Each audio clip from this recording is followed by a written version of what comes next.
It was the morning of June 22nd, 1941. 3 million soldiers stood in the dark, breathing in silence, waiting for a single word. Behind them stretched the longest invasion force in the history of human warfare. Tanks, artillery, aircraft, horses, and men pressed shoulder to shoulder across a front nearly 2,000 miles wide. And then the word came. The ground shook, the sky turned to fire, and one man, sitting alone in his command bunker, permitted himself a quiet smile. Because today, he believed, was the day the world changed forever. He had no idea he had just signed the death warrant for everything he loved. His name was Adolf Hitler, and in the summer of 1941, he made a decision so catastrophically arrogant, so breathtakingly reckless, that historians still struggle to explain how a man of such calculated cunning could get it so catastrophically wrong. He looked at a map of the world and decided he wanted all of it. Not parts of it, not most of it, all of it. And for one brief, terrifying moment in history, he almost got it. To understand how a failed Austrian painter ended up commanding the fate of entire continents, you have to go back. Not to 1939, not even to 1933. You have to go back to a dirty hospital bed in 1918, where a young corporal named Hitler lay blinded by mustard gas, weeping in the dark as Germany surrendered in the First World War. In that moment, something inside him fractured, and something else, something monstrous, took its place. He became convinced that Germany had not lost the war on the battlefield. It had been stabbed in the back, betrayed from within, and he swore in that hospital bed that he would find the betrayers and make them pay. By the mid-1930s, he had turned a broken, humiliated country into the most dangerous military machine the world had ever seen. He remilitarized the Rhineland in 1936. He absorbed Austria in 1938. He dismembered Czechoslovakia without firing a single shot. The Western powers, France, Britain, watched with nervous eyes and trembling hands and did nothing. They called it appeasement. Hitler called it exactly what it was: weakness. And he fed on weakness the way fire feeds on oxygen. Then came September 1st, 1939, the invasion of Poland. 2 days later, Britain and France finally declared war. But Hitler was not afraid. He had already done the math. Poland fell in 5 weeks, Denmark and Norway in 2 months. And then France, mighty France, with the most celebrated army in Europe, with the Maginot Line, with British support, with everything history said they needed to hold. France fell in 46 days. 46 days. The world could not believe what it was watching. Hitler stood in the forest of Compiègne, in the very railway car where Germany had surrendered in 1918, and he made the French sign their own humiliation in the same spot. He danced, literally danced. A little jig captured on film. History had never seen anything like it. By the summer of 1940, he controlled Western Europe from the Atlantic to the Polish border. He had signed a non-aggression pact with Joseph Stalin in the East. He had allies in Mussolini's Italy and an eager partner in Imperial Japan. Britain stood alone, bleeding defiant. Churchill growled through the radio that Britain would fight on the beaches, in the fields, in the streets, and never surrender. But Hitler barely listened, because his mind had already moved east toward the greatest gamble in military history. Here is the twist that very few people fully understand. Hitler never actually wanted to destroy Britain. He admired the British Empire. He wanted a deal. Britain keeps its overseas empire. Germany keeps Europe. Simple. He waited through the summer of 1940 for Churchill to call. The call never came. So Hitler began to pivot. And the pivot he chose would cost him everything. His plan had a name: Operation Barbarossa. And it was, by any measure, the single most audacious military operation in the history of warfare. On December 18, 1940, Hitler signed Directive No. 21. The order was chilling in its simplicity.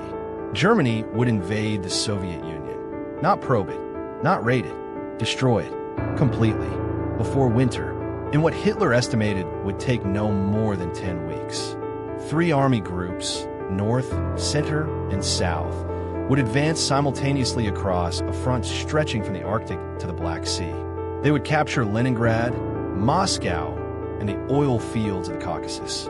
They would annihilate the Red Army so completely that it could never recover. And then, Germany would be untouchable. Stalin received warnings, dozens of them, from his own spies, from British intelligence, even from defectors who crossed the lines and gave exact dates. Stalin dismissed every single one. He was convinced Hitler would not be so reckless. He was convinced the reports were British provocations designed to drag the Soviets into war. On the night of June 21st, 1941, the Soviet border guards were at half strength. The aircraft were parked in neat rows, wingtip to wingtip. The ammunition was locked. And at 3:15 in the morning on June 22, the world ended for 4 years. In the first 72 hours, the German Luftwaffe destroyed over 2,000 Soviet aircraft, most of them still on the ground.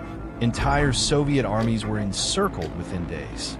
The Wehrmacht advanced at speeds that seemed physically impossible.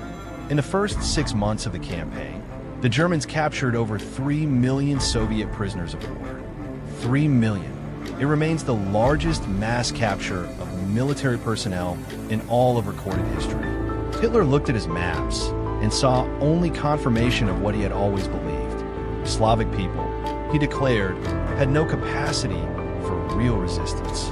The Soviet state would collapse like a rotten building. All you had to do was kick in the door. But then came the twist that changed the world. The Soviet Union did not collapse. It bled. It staggered. It lost battles on a scale that would have destroyed any other nation on Earth. But did not collapse. Stalin, terrified and furious in equal measure, found something deep inside him that history had not expected. He broadcast on the radio and called the people to a holy war.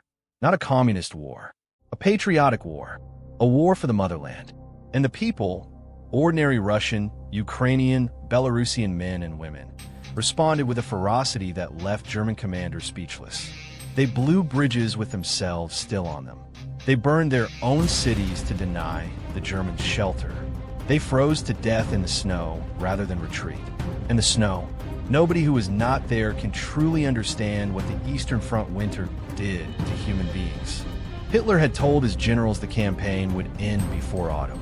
The winter equipment, the coats, the boots, the antifreeze for the tank engines, was never ordered. When the temperatures dropped to -30, -40 degrees Celsius in November and December of 1941, German soldiers were still wearing summer uniforms.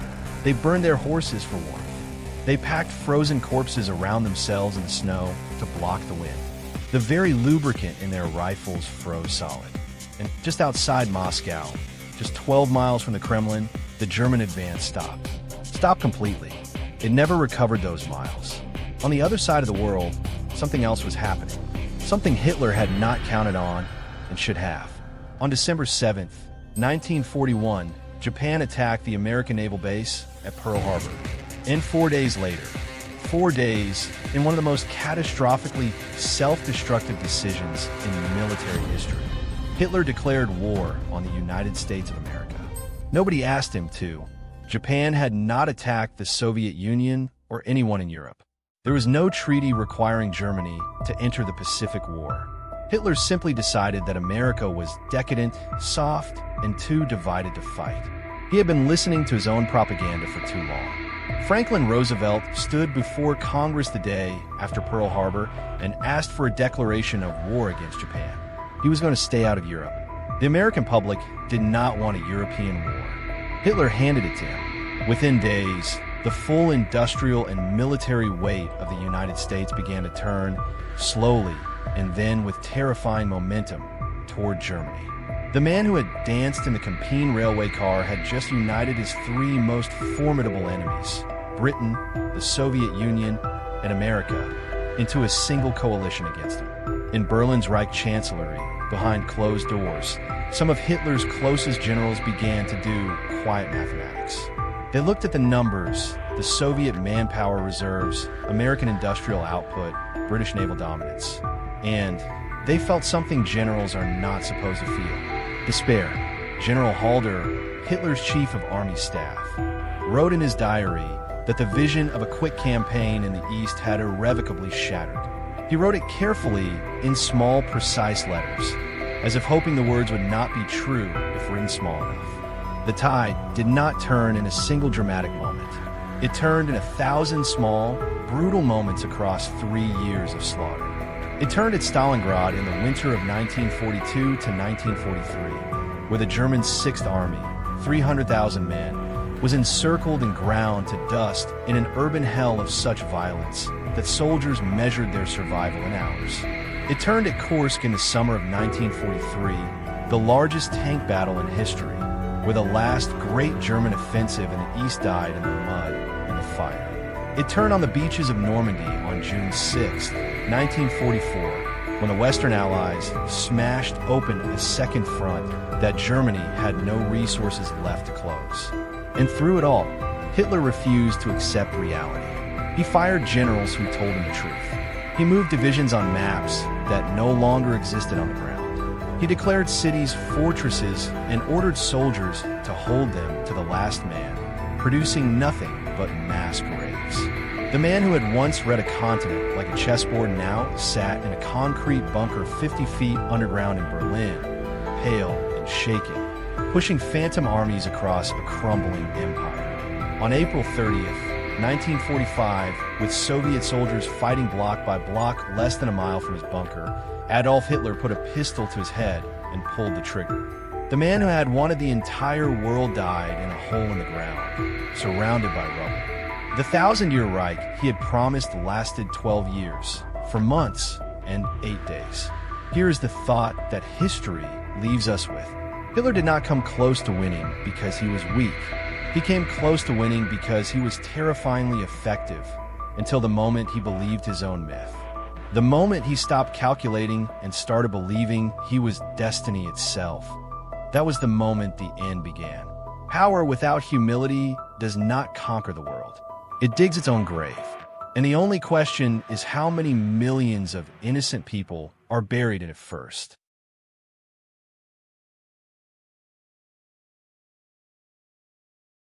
It was 1944. The war was turning. And inside Hitler's closest circle, a man was feeding secrets to the enemy. He shook hands with Nazi generals in the morning. He attended briefings in the Wolf's Lair. He laughed at their dinner tables, drank their wine, pretended to believe in their vision of a 1,000-year empire. But at night, he was writing everything down. Names, positions, plans, and somehow, impossibly getting it out. His name was Fritz Kolbe, and almost no one has ever heard of it. Most people know the famous resistors, the July 20th plotters, Sophie Scholl, Stauffenberg with his briefcase bomb. But Fritz Kolbe never tried to kill Hitler. He did something arguably more dangerous. He walked into the Swiss legation in Bern on a warm August night in 1943 and handed Allied intelligence the most valuable intelligence documents they had ever seen. Not a handful, not a summary.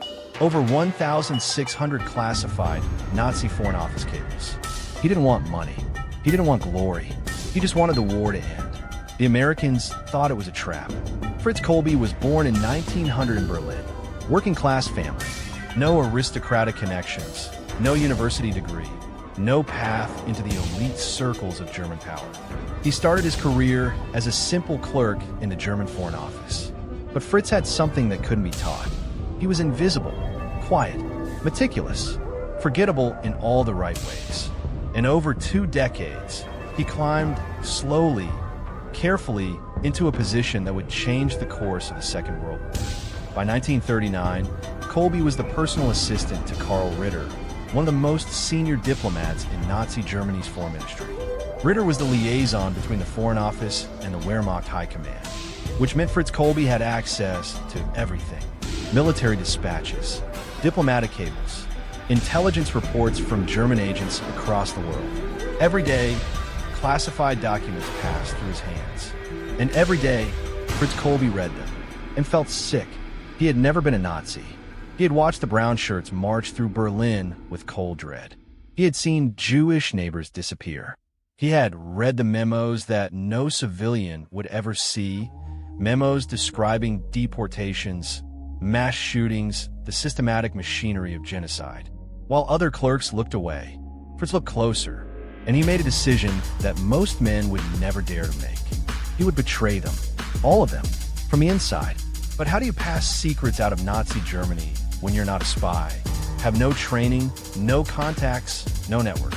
Fritz Kolbe did what any brilliant amateur would do. He used what he already had. His job required him to travel to neutral Switzerland regularly, carrying diplomatic pouches. He had the clearance. He had the cover. He had the access. All he needed was someone willing to listen. In August 1943, Kolbe arrived in Bern. He went first to the British intelligence station. They turned him away.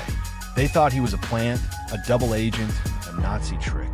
The British officer who rejected him reportedly said he was not interested in a German cook. A cook. That dismissal would haunt British intelligence for the rest of the war. Then Kolbe walked across the city and knocked on the door of the American Office of Strategic Services.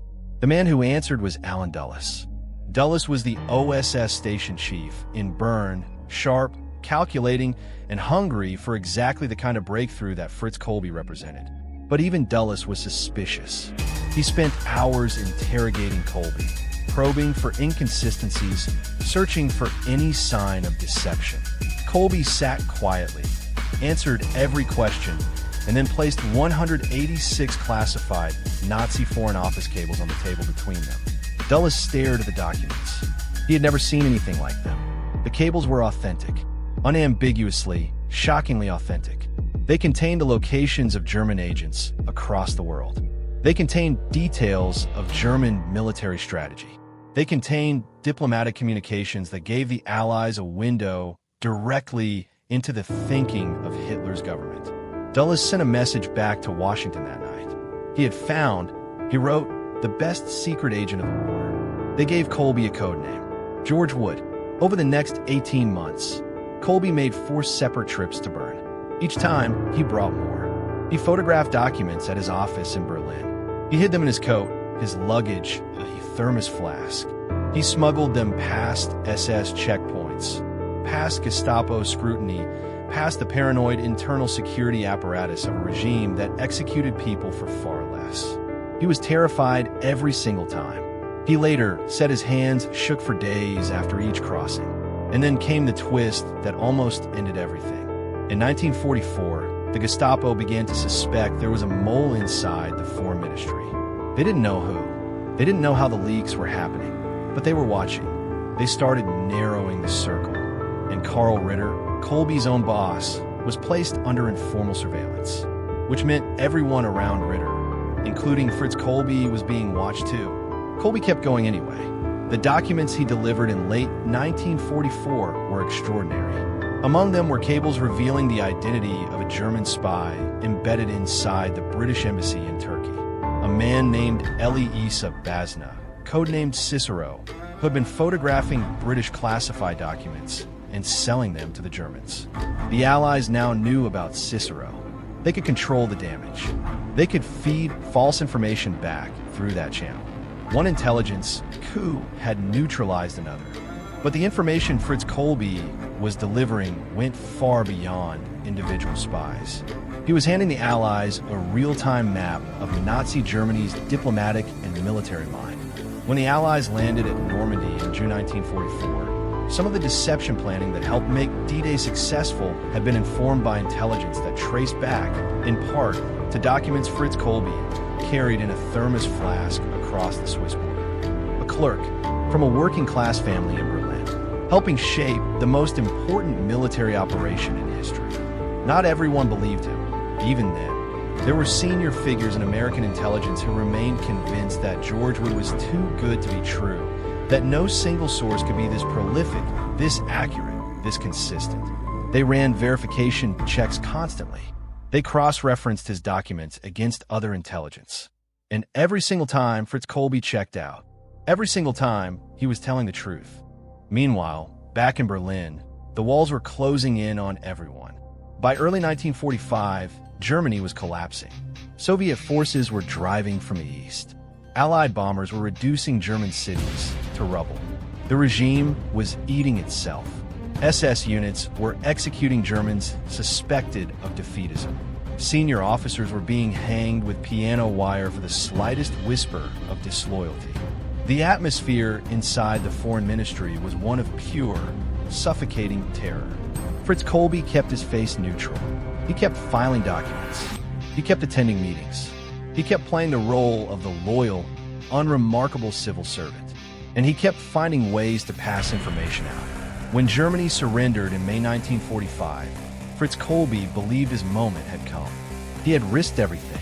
He had delivered intelligence that historians would later estimate saved thousands of Allied lives. Surely now, the Americans would recognize what he had done. Surely now, there would be acknowledgement, a place in the new post-war order, some form of reward, or at least protection. What he got instead was silence. The OSS was being wound down. Allen Dulles moved on to bigger things. The Cold War was beginning, and the Americans had a new priority. They were now recruiting former Nazis, scientists, intelligence officers, men with blood on their hands, because they were useful against the Soviet Union. In this cynical new world, a German clerk who had betrayed the Nazis out of moral conviction was an inconvenience. He didn't fit the narrative. He wasn't useful anymore. Kolbe returned to Germany. He had no money. He had no connections. He tried to start a coffee business. It failed. He struggled for years in post-war Germany, a man whose greatest act of courage had been officially classified and buried. Former Nazis were rebuilding their careers, finding places in the new West German government, protected by the same intelligence services Kolbe had served so faithfully. And Fritz Kolbe was selling coffee. The recognition he deserved never came in his lifetime. He died in 1971. For decades after, his name was virtually unknown. The documents he had risked his life to deliver sat in classified archives. The intelligence officers who had worked with him were bound by secrecy.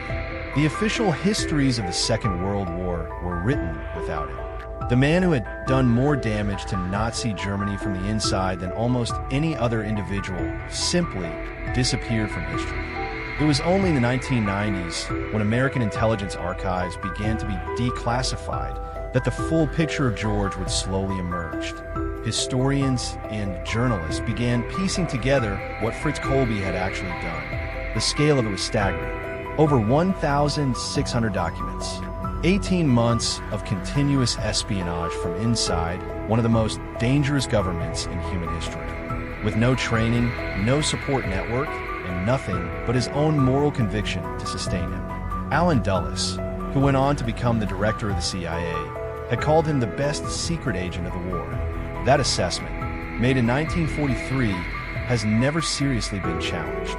There is something deeply uncomfortable about the story of Fritz Kolbe. Not the heroism, that part is straightforward, but the aftermath, because it forces a question that history would prefer not to answer. What does a society owe to the people who do the right thing at enormous personal cost, when doing the right thing is inconvenient for the powerful? Fritz Kolbe gave everything. He lived in fear for years. He watched colleagues and friends be arrested and executed by the very regime he was secretly dismantling from within. He carried classified documents in a thermos flask past SS guards, knowing that discovery meant torture and death. He did this not for money, not for ideology, but because he looked at what was happening around him and decided he could not pretend not to see it. And the world he helped save forgot he existed. His story is not just history. It is a mirror. It shows us what one ordinary person, with no special powers and no institutional backing, can do when they decide that silence is no longer acceptable. Fritz Kolbe had every reason to do nothing. The risks were catastrophic. The rewards were uncertain. The Nazis were watching. The British had already rejected him. Even the Americans were suspicious. He went anyway. And perhaps that is the most haunting part of all. Not that he was forgotten, but that in the moment it mattered most, when the choice was fear or conscience, comfort or conviction, survival or sacrifice. A quiet clerk from a working-class Berlin family chose the harder thing. Every single time, the world moved on without him. But the world he died in was one he helped create. And we'll never fully know the cost of that.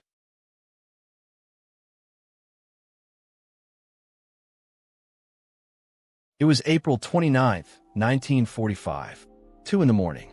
Deep beneath the burning streets of Berlin, a man sat at a small desk and dictated his last will and testament.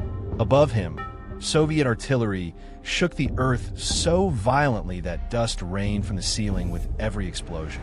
The walls trembled, the lights flickered, and Adolf Hitler, the man who had plunged the world into the most catastrophic war in human history, calmly signed his name on a document he believed would justify everything he had done. He was not afraid. He was not crying. He was furious. Furious that his generals had failed him.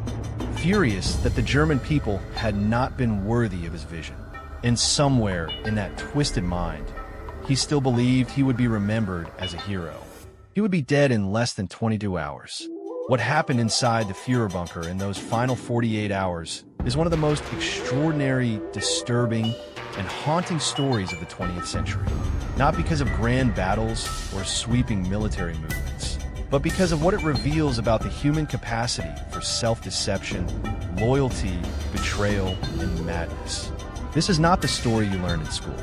This is the story of what really happened down in the dark. To understand those final hours, you need to feel the world collapsing above. By April 28, 1945, Berlin was not a city anymore. It was a wound.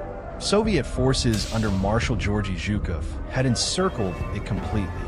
2.5 million Red Army soldiers pressed inward from every direction. The Reichstag, the symbolic heart of German power, was barely 400 meters from the bunker entrance. Street by street, building by building, Soviet infantry were fighting their way toward Hitler's last hiding place.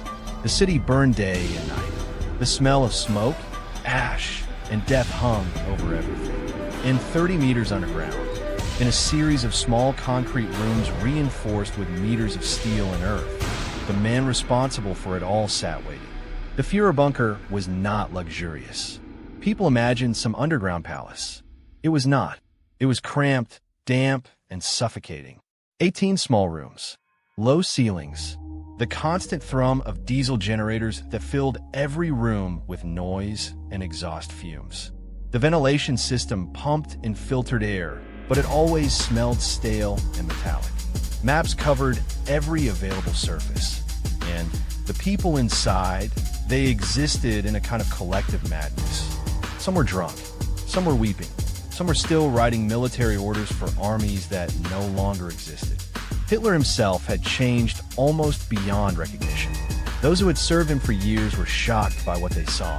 His left hand trembled uncontrollably. He walked with a hunched shuffle. His face was gray. His eyes, once described as magnetic and terrifying, now appeared glazed and distant. He had been abusing a cocktail of medications administered by his personal physician, Dr. Theodore Morell, for years: amphetamines, opioids, barbiturates, cocaine eye drops. Morell himself had already fled the bunker on April 21st, sensing the end. Without his doctor, Hitler's physical and psychological deterioration accelerated rapidly in those final days. And then came the betrayal that shattered everything. On the night of April 28th, Hitler received a message that made his hands shake with rage. Heinrich Himmler, the man who ran the SS, the man Hitler had trusted more than almost anyone, had been secretly negotiating with the Western Allies through a Swedish intermediary named Count Folke Bernadotte. Himmler believed Hitler was dying and had offered to surrender German forces in the West. He had done this without Hitler's knowledge, without his permission. The most loyal of all Nazis had tried to cut a deal behind his back. Hitler erupted. Witnesses described a screaming rage of terrifying intensity. He called Himmler the most treacherous man in the entire history of Germany. He demanded immediate action. Himmler's SS liaison in the bunker, Hermann Fegelein, who was also the husband of Eva Braun's sister, had already tried to escape Berlin in civilian clothes with stolen valuables. He was dragged back, interrogated, and shot. Hitler signed Himmler's expulsion from the Nazi Party and ordered his arrest. In the final hours of his life, even the architects of the Holocaust were turning on each other. But here is what almost no one talks about. Even in those moments of fury, Hitler continued to function with a kind of bureaucratic precision that is deeply unsettling. He dictated 2 documents that night. his personal will and his political testament. In the political testament, he expelled both Himmler and Göring, who had also attempted to negotiate independently.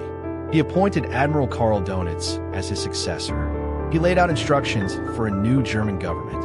And then, in a passage that remains one of the most chilling pieces of text in modern history, he blamed the entire war on the Jews.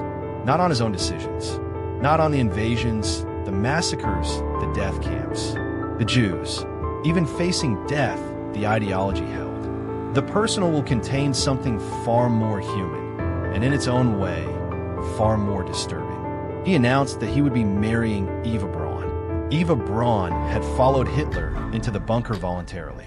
She did not have to be there. She was not a political figure, not a military commander, not a person with any official role in the Nazi state. She was his companion, the woman who had loved Adolf Hitler for over 12 years. A woman who wrote in her diary during quieter times about movie stars and fashion and her little dogs. And she had chosen to come to Berlin when everyone else was fleeing. She had told her friends she would die with him. They all thought she was being dramatic. She was not. The wedding took place just after midnight on April 29th. A city official named Walter Wagner, who had been pulled from the Berlin Volkssturm militia to perform the ceremony, arrived still wearing his military uniform. He was reportedly trembling. The ceremony lasted only a few minutes in a small map room. Hitler and Eva Braun both confirmed they were of pure Aryan descent, a grotesque administrative requirement even in the final hours of the Reich. They signed the marriage certificate. Joseph Goebbels and Martin Bormann served as witnesses. Eva Braun signed her name, then instinctively wrote the letter B before correcting herself and writing Hitler. After everything, she almost forgot she was becoming Eva Hitler. Then they had a small celebration. Champagne was poured. Former secretaries and staff joined them. People who were facing their own deaths sat in a concrete room underground, toasting a marriage. Some of them were weeping. Some were smiling. One secretary later described the atmosphere as something she could never explain, somewhere between a funeral and a dream. The morning of April 30th arrived with no ceremony. Hitler met with his staff. He gave his final military briefing, though by now it was pure theater. There were no armies to command. He said his goodbyes to the bunker staff, moving down a line of secretaries and officers, shaking hands, murmuring a few words to each. Several witnesses noted that he seemed strangely calm. Whatever storm had raged in him the night before had passed. He had made his decision. He was at peace with it in a way that disturbed everyone who saw it. At around 2:30 in the afternoon, Hitler and Eva Braun withdrew to his private study. A small room, a simple sofa, a portrait of Frederick the Great on the wall, the Prussian King Hitler had idolized. The staff gathered in the corridor outside. They heard a single gunshot. When the door was opened, Adolf Hitler was dead. He had shot himself through his right temple. Eva Braun had taken cyanide. She had not wanted to be shot. She lay with her legs tucked under her on the sofa, her face slightly contorted from the poison. 2 dogs belonging to the household had also been killed with cyanide earlier, including Hitler's beloved German Shepherd, Blondie. Hitler had apparently wanted to test the cyanide capsules on the dog first to make sure they worked. Even in death, the details are monstrous. The bodies were carried up the 4 flights of stairs to the Reich Chancellery Garden. Soviet artillery was still falling. The men who carried the bodies had to work in bursts, sheltering when the shelling intensified. Petrol was poured over the bodies in accordance with Hitler's explicit instructions. He did not want to be displayed like Mussolini, whose body had been hung upside down in Milan just 2 days earlier. He did not want to become a trophy. The petrol was lit, a small, unplanned funeral, attended by a handful of men in a burning garden, while the world fell apart overhead. No speeches, no music, no ceremony, just fire. But here is the twist that history books rarely linger on. It almost didn't end there. In the confusion of the final days, several senior Nazis made their own pacts with death or with survival. Goebbels and his wife Magda chose to die in the bunker the following day, May 1st. But before they did, Magda Goebbels committed what remains one of the most incomprehensible acts of the entire war. She administered cyanide to her 6 children. All of them were under 12 years old. Their names were Helga, Hildegard, Helmut, Holdine, Hedwig, and Hydra. She dressed them in their night clothes, gave them what she told them was medicine, and killed them one by one, because she believed a world without National Socialism was not a world worth living in. Joseph Goebbels then walked out of the bunker and was shot, reportedly at his own request. 2 more bodies were burned in the garden. Martin Bormann attempted to escape through the chaos of the fallen city. His fate remained disputed for decades. For years there were rumors that he had survived, fled to South America, built a new life under a false name. The mystery endured until 1998, when DNA analysis confirmed that a skeleton found in Berlin in 1972 was indeed Bormann. He had died trying to flee on the night of May 1st. He got barely a few blocks from the bunker. The Soviet forces reached the bunker on May 2nd. They found a maze of rooms, still containing the detritus of those final days. Half-eaten meals, empty bottles, documents scattered across desks, cyanide capsules that had not been used, personal photographs. The sofa where Hitler died was photographed and taken as a trophy. Soviet investigators pieced together what had happened with testimony from captured bunker staff. Stalin, when briefed, reportedly refused to believe Hitler was dead for years. He feared it was a trick, a deception, a way to escape. He could not accept that the man he had fought across an entire continent had simply sat down on a sofa and pulled a trigger. And that is perhaps the most haunting truth of all those 48 hours. The man who commanded armies of millions, who reshaped the map of Europe through terror and murder, who launched a war that killed over 70 million people, ended in a small damp room underground, attended by a handful of frightened loyalists, and burned in a garden while the city he had promised to protect turned to ash around him. No final stand, no Wagnerian climax, no dramatic last words recorded for history, just a gunshot and silence. The bunker itself was partially demolished by the Soviets and later by East German authorities, who feared it would become a place of neo-Nazi pilgrimage. Today, a small parking lot and an information panel mark the spot in Berlin. Ordinary cars park above the place where the Third Reich ended. Children walk past it every day without knowing what lies beneath their feet. The earth holds its secrets, but sometimes the earth remembers everything. The guns had gone silent across Europe. The war was officially over. Every soldier on every front had been ordered to lay down his arms. But somewhere in the mountains of Czechoslovakia, a column of German soldiers was still fighting, still killing, still dying. Not because they hadn't heard the news, not because they were cut off from communication. They knew the Reich had fallen. They knew Hitler was dead. They knew Germany had signed the unconditional surrender on May 8th, 1945. And they fought anyway. For 3 more days, they held their ground against an overwhelming Soviet force, conducting one of the most desperate and haunting rearguard actions in the entire war. This is the story of those men and why they refused to stop. To understand why soldiers kept fighting after the war ended, you have to understand what they were running from. By the spring of 1945, the Eastern Front had become something out of a nightmare. The Soviet advance westward was not simply a military operation. It was a wave of fury, revenge, and chaos that consumed everything in its path. German soldiers captured by the Red Army in those final weeks rarely survived long.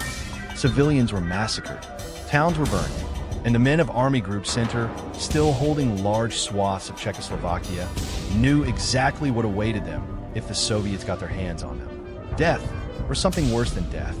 That knowledge changed the calculation entirely. Army Group Center was commanded in its final days by Field Marshal Ferdinand Schorner, a fanatical Nazi loyalist who had personally ordered the execution of German soldiers caught retreating without orders.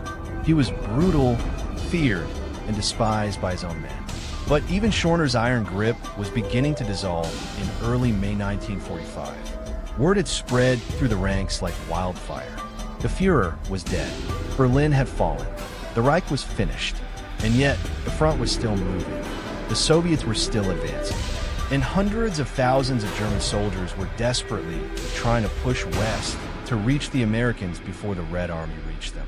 On May 8, 1945, Germany signed the Instrument of Surrender. The document took effect at 1 minute past midnight on May 9th.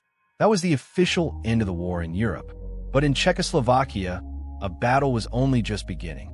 A large German formation, composed of remnants of multiple divisions and attached units, found themselves caught between two walls. To the east, Soviet Marshal Ivan Konyev's 1st Ukrainian Front was closing in fast with armored columns.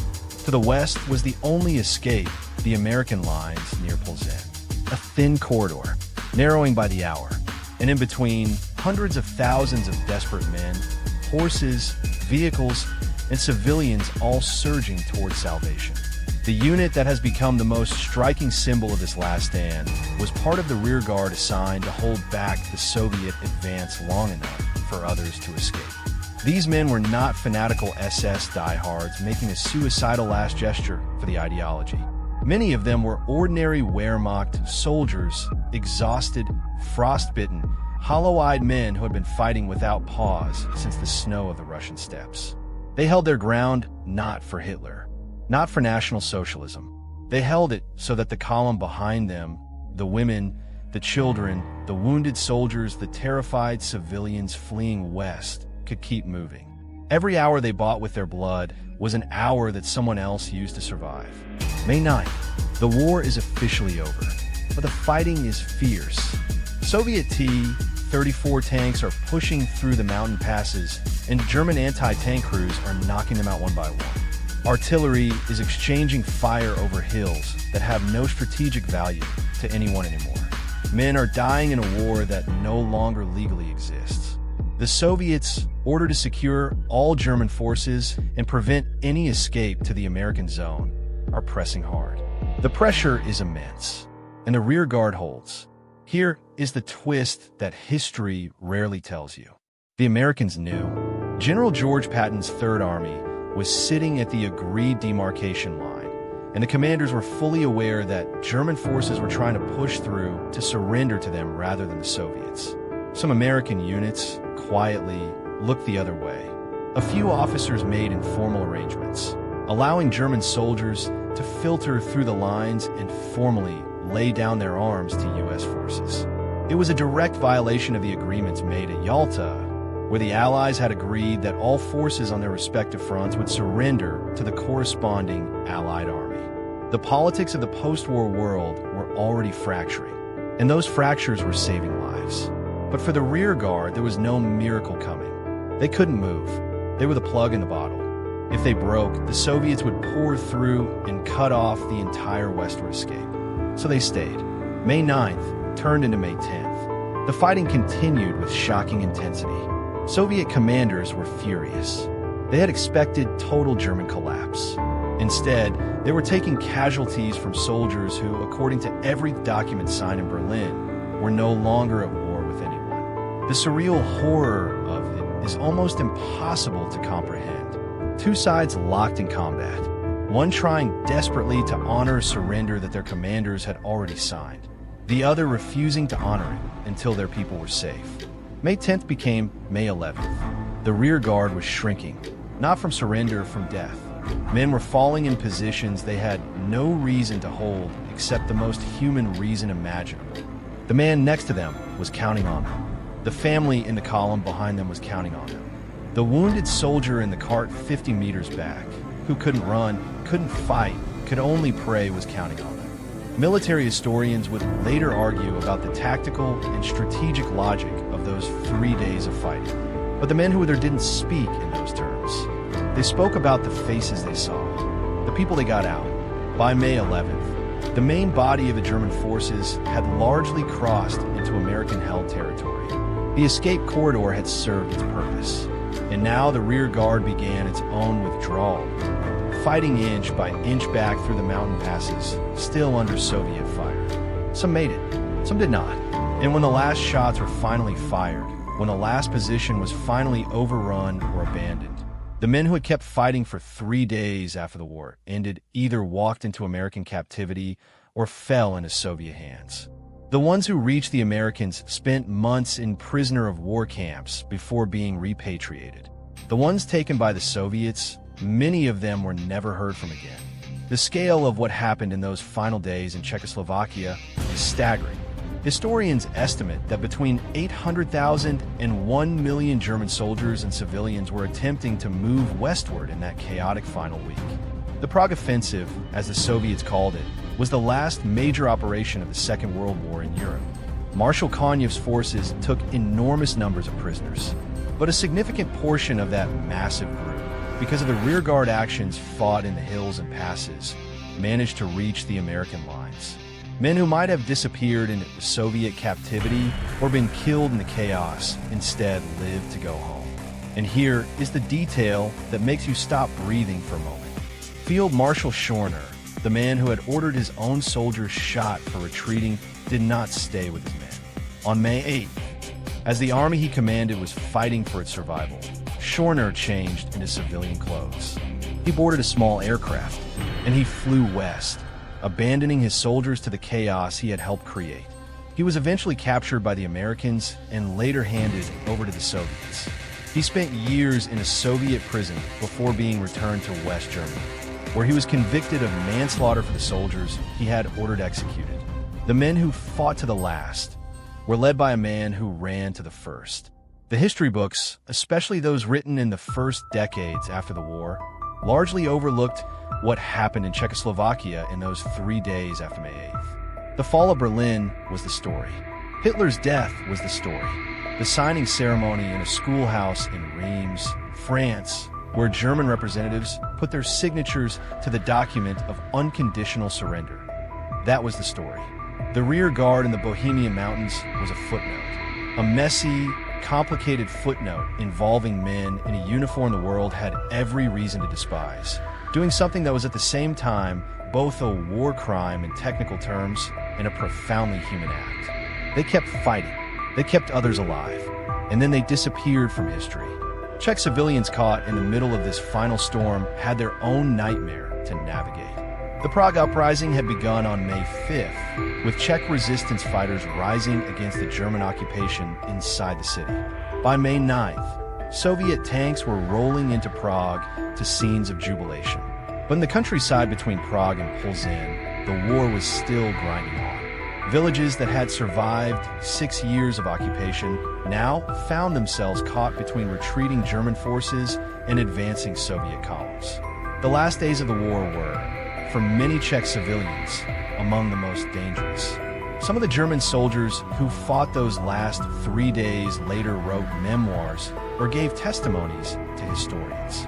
Their accounts share a common thread. None of them believed Germany could win. None of them were fighting for the Nazi ideology in those final hours. They were fighting because stopping meant leaving the people behind them to die. One veteran, recalling the experience decades later, described it simply. He said that he stopped thinking about the war at some point during those 3 days. He started thinking only about the road. Keep the road open. Just keep the road open. There is no monument to those men. There is no memorial in the mountain passes of Bohemia marking where they fell. No ceremony, no flame. The war they fought and ended with crimes so enormous that the world has spent 80 years processing it, and rightly so. The regime those soldiers served was among the most monstrous in human history. None of that is in dispute. And yet, in those final 72 hours, something happened in those mountains that resists easy categorization.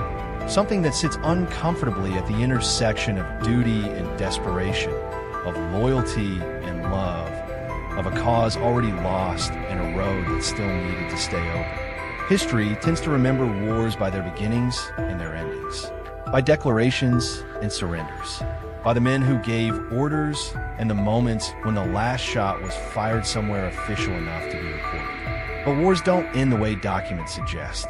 They bleed out. They rag and they splinter and they cost lives days and hours after the ink has dried. And sometimes, in the wreckage of a collapsing world, ordinary men make an extraordinary choice to stand between chaos and the vulnerable, knowing they will get no credit, no glory, and perhaps no grave. The road stayed open. The column moved through. Some of them made a home, and the mountains kept their silence.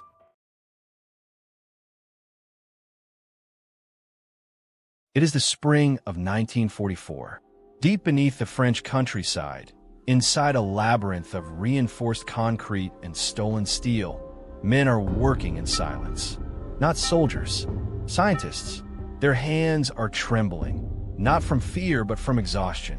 They haven't slept in 3 days, because what they are building, if it works, will make the Allied invasion impossible. It will make D-Day a massacre. It will change the outcome of the Second World War. And on the morning of June 6, 1944, it will be just weeks away from completion. This is the story of the weapon the history books almost forgot, the one that nearly worked. By 1943, Nazi Germany was bleeding. The Eastern Front had consumed entire armies. Hamburg had been reduced to ash by Allied bombers. Rommel's Afrika Korps had surrendered in Tunisia. Adolf Hitler, once the most feared man on the planet, was beginning to look like something else entirely. Desperate, and desperate men make dangerous decisions. Hermann Göring stood before Hitler in the Wolf's Lair that autumn and delivered news that turned the room to ice.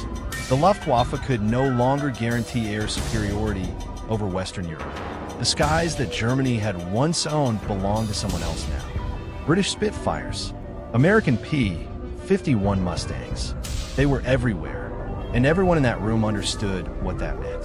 When the Allies came, and they were coming, Germany would be fighting blind. But Hitler had not built the Third Reich by accepting limitations. He turned to his weapons developers with a single command. Give me something that cannot be stopped from the air. Something invisible. Something already in the ground. The answer came from a man named Hans Kammler. Kammler was not a household name, but he should be an SS Gruppenführer with a civil engineering background. He had overseen the construction of Auschwitz. He had managed slave labor on an industrial scale. He understood how to build massive things quickly, quietly, and with absolute secrecy. When Hitler needed someone to manage Germany's most ambitious secret construction projects, Kammler was the obvious choice. Cold, efficient, utterly without conscience. He was the perfect man for an impossible job.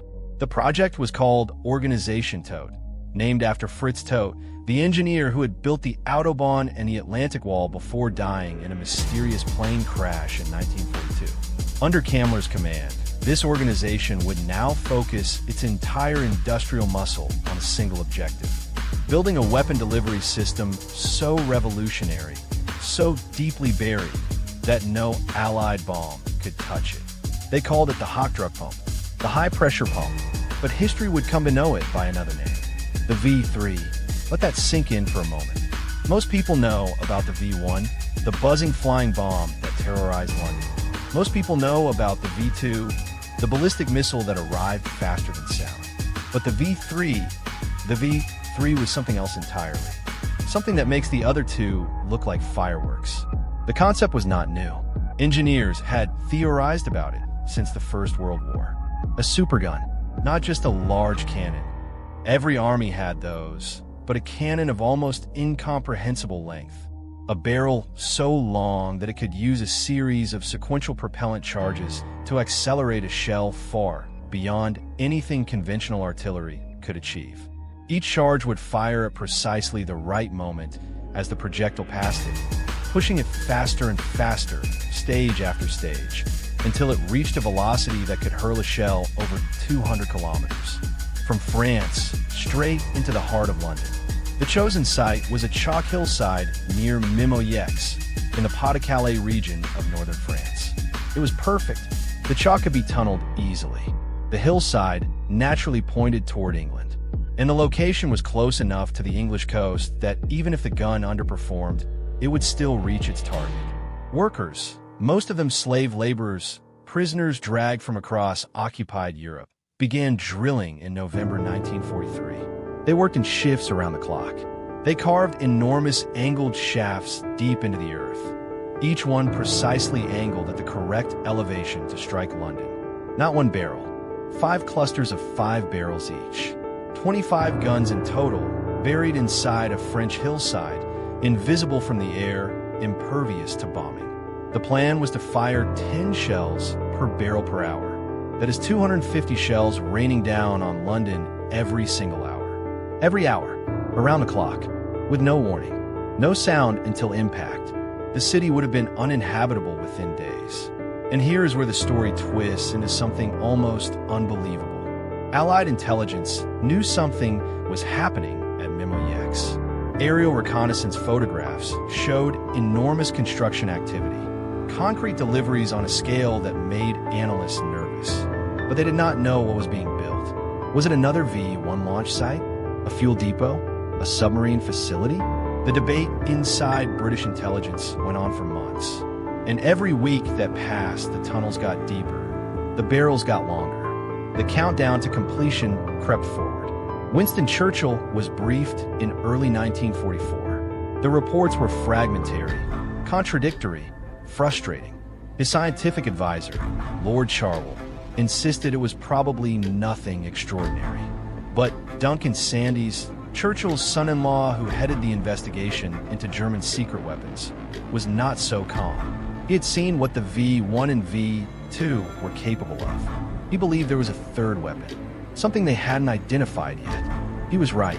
The RAF launched bombing raids against Mimoyex in early 1944. Hundreds of tons of conventional bombs fell on the site, and almost nothing happened because the entire weapon system was buried under meters of solid chalk and reinforced concrete. Bombs cratered the surface. They destroyed supply depots. They killed workers, but they did not touch the barrels. They did not reach the firing chambers. Kammler's design was holding. The construction continued. By the spring of 1944, the Germans estimated they were 8 to 12 weeks from operational readiness. Let that date settle in your mind. 8 to 12 weeks from the spring of 1944. That puts full operational capability somewhere between late May and late June. D-Day was June 6, 1944. If the V-3 had fired on London during the critical days of the Normandy invasion, the psychological impact alone could have been catastrophic. 250 shells per hour. Silent. Unstoppable. Falling on a city whose people were already exhausted after 5 years of war. The political pressure on Churchill to divert resources, to pull back, to negotiate, would have been immense. The carefully coordinated Allied logistics chain, already stretched to breaking point, would have fractured under the weight of civilian panic. Hitler believed this completely. He told his generals that the V-3 would break British morale at the exact moment the Allies needed it most. He may not have been wrong, but then came a decision that changed the course of history, made by a man most people have never heard of. Barnes Wallis had already proven himself a genius. He was the engineer who designed the bouncing bomb used in the famous Dambusters raid of 1943. He had a gift for solving problems that other people considered insoluble. And now, sitting in his office at Vickers with a new set of reconnaissance photographs, he turned his attention to Mimoyex. He understood something the RAF planners had missed. Conventional bombs were not working because they were detonating on impact with the surface. They needed a bomb that didn't detonate on impact. A bomb that buried itself deep into the ground before exploding. A bomb that sent its shockwave upward, through the chalk, into the tunnels themselves. You call it Tall Boy. Tall Boy was a 12,000-pound penetrating bomb, 12 feet long, engineered with extraordinary precision. Its casing was thick enough to survive initial impact with the ground. Its fins were designed to spin it as it fell, giving it gyroscopic stability and a near supersonic terminal velocity. It would bury itself up to 30 meters into the earth before detonating. And the explosion would create not just a crater, but an earthquake. A subterranean shockwave that could collapse tunnels, crack foundations, destroy anything buried below.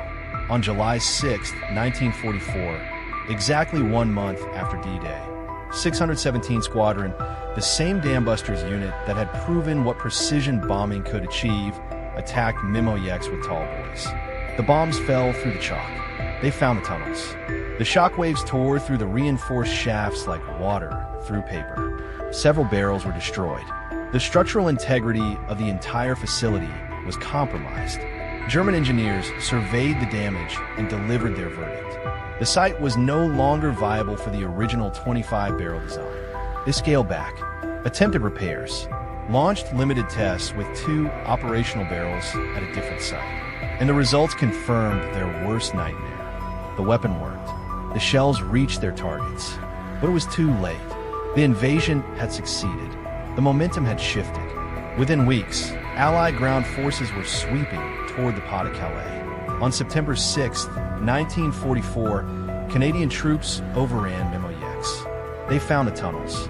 They descended into the earth. And they stood in silence inside a weapon that had almost changed everything. Some of those soldiers took photographs. Others wrote letters home. One Canadian sergeant reportedly stood at the base of one of the enormous angled shafts, looked up at the sky visible at the top, and simply said, "I had no idea." None of them did. Most of the world still doesn't. The V3 site at Mimoyex is open to visitors today. You can walk those tunnels. You can run your hand along the chalk walls that slave laborers carved by hand in the freezing winter of 1943. You can stand at the base of the barrel shafts and look up at the same sky that German engineers once calculated as the trajectory to London. It is one of the most haunting places in Europe, a monument not to what happened, but to what almost did. The historical footnotes are brutal in their simplicity. The entire V3 program cost Germany the equivalent of hundreds of millions of Reichsmarks, tens of thousands of slave labor hours, the lives of an uncounted number of workers who died in the tunnels, and the bombing raids from disease and exhaustion. And it produced nothing. Not one shell fired in anger from Mimoyex. Not one civilian casualty in London from this specific weapon. By every measurable military standard, it was a catastrophic failure. But here is the thought that keeps historians awake at night. Barnes-Wallis almost didn't develop Tallboy in time. The RAF almost kept using conventional bombs. Allied intelligence almost dismissed Mimoyex as a minor construction site. The margin between failure and completion was measured not in months, but in weeks, perhaps days. The weapon that nearly won the war for Nazi Germany wasn't stopped by genius alone. It was stopped by a razor-thin sequence of correct decisions made under enormous pressure by exhausted people working in the dark. And that is the most terrifying truth of all. History doesn't hinge on grand certainties. It hinges on moments, small windows, single choices, the right bomb, delivered by the right squadron 3 weeks before the wrong answer arrived instead. The tunnels at Mimoyex are still there. Cold, quiet, patient. And if you listen carefully enough in the silence beneath all that French chalk, you can almost hear the echo of what the world might have become. The clock read 8:15 in the morning.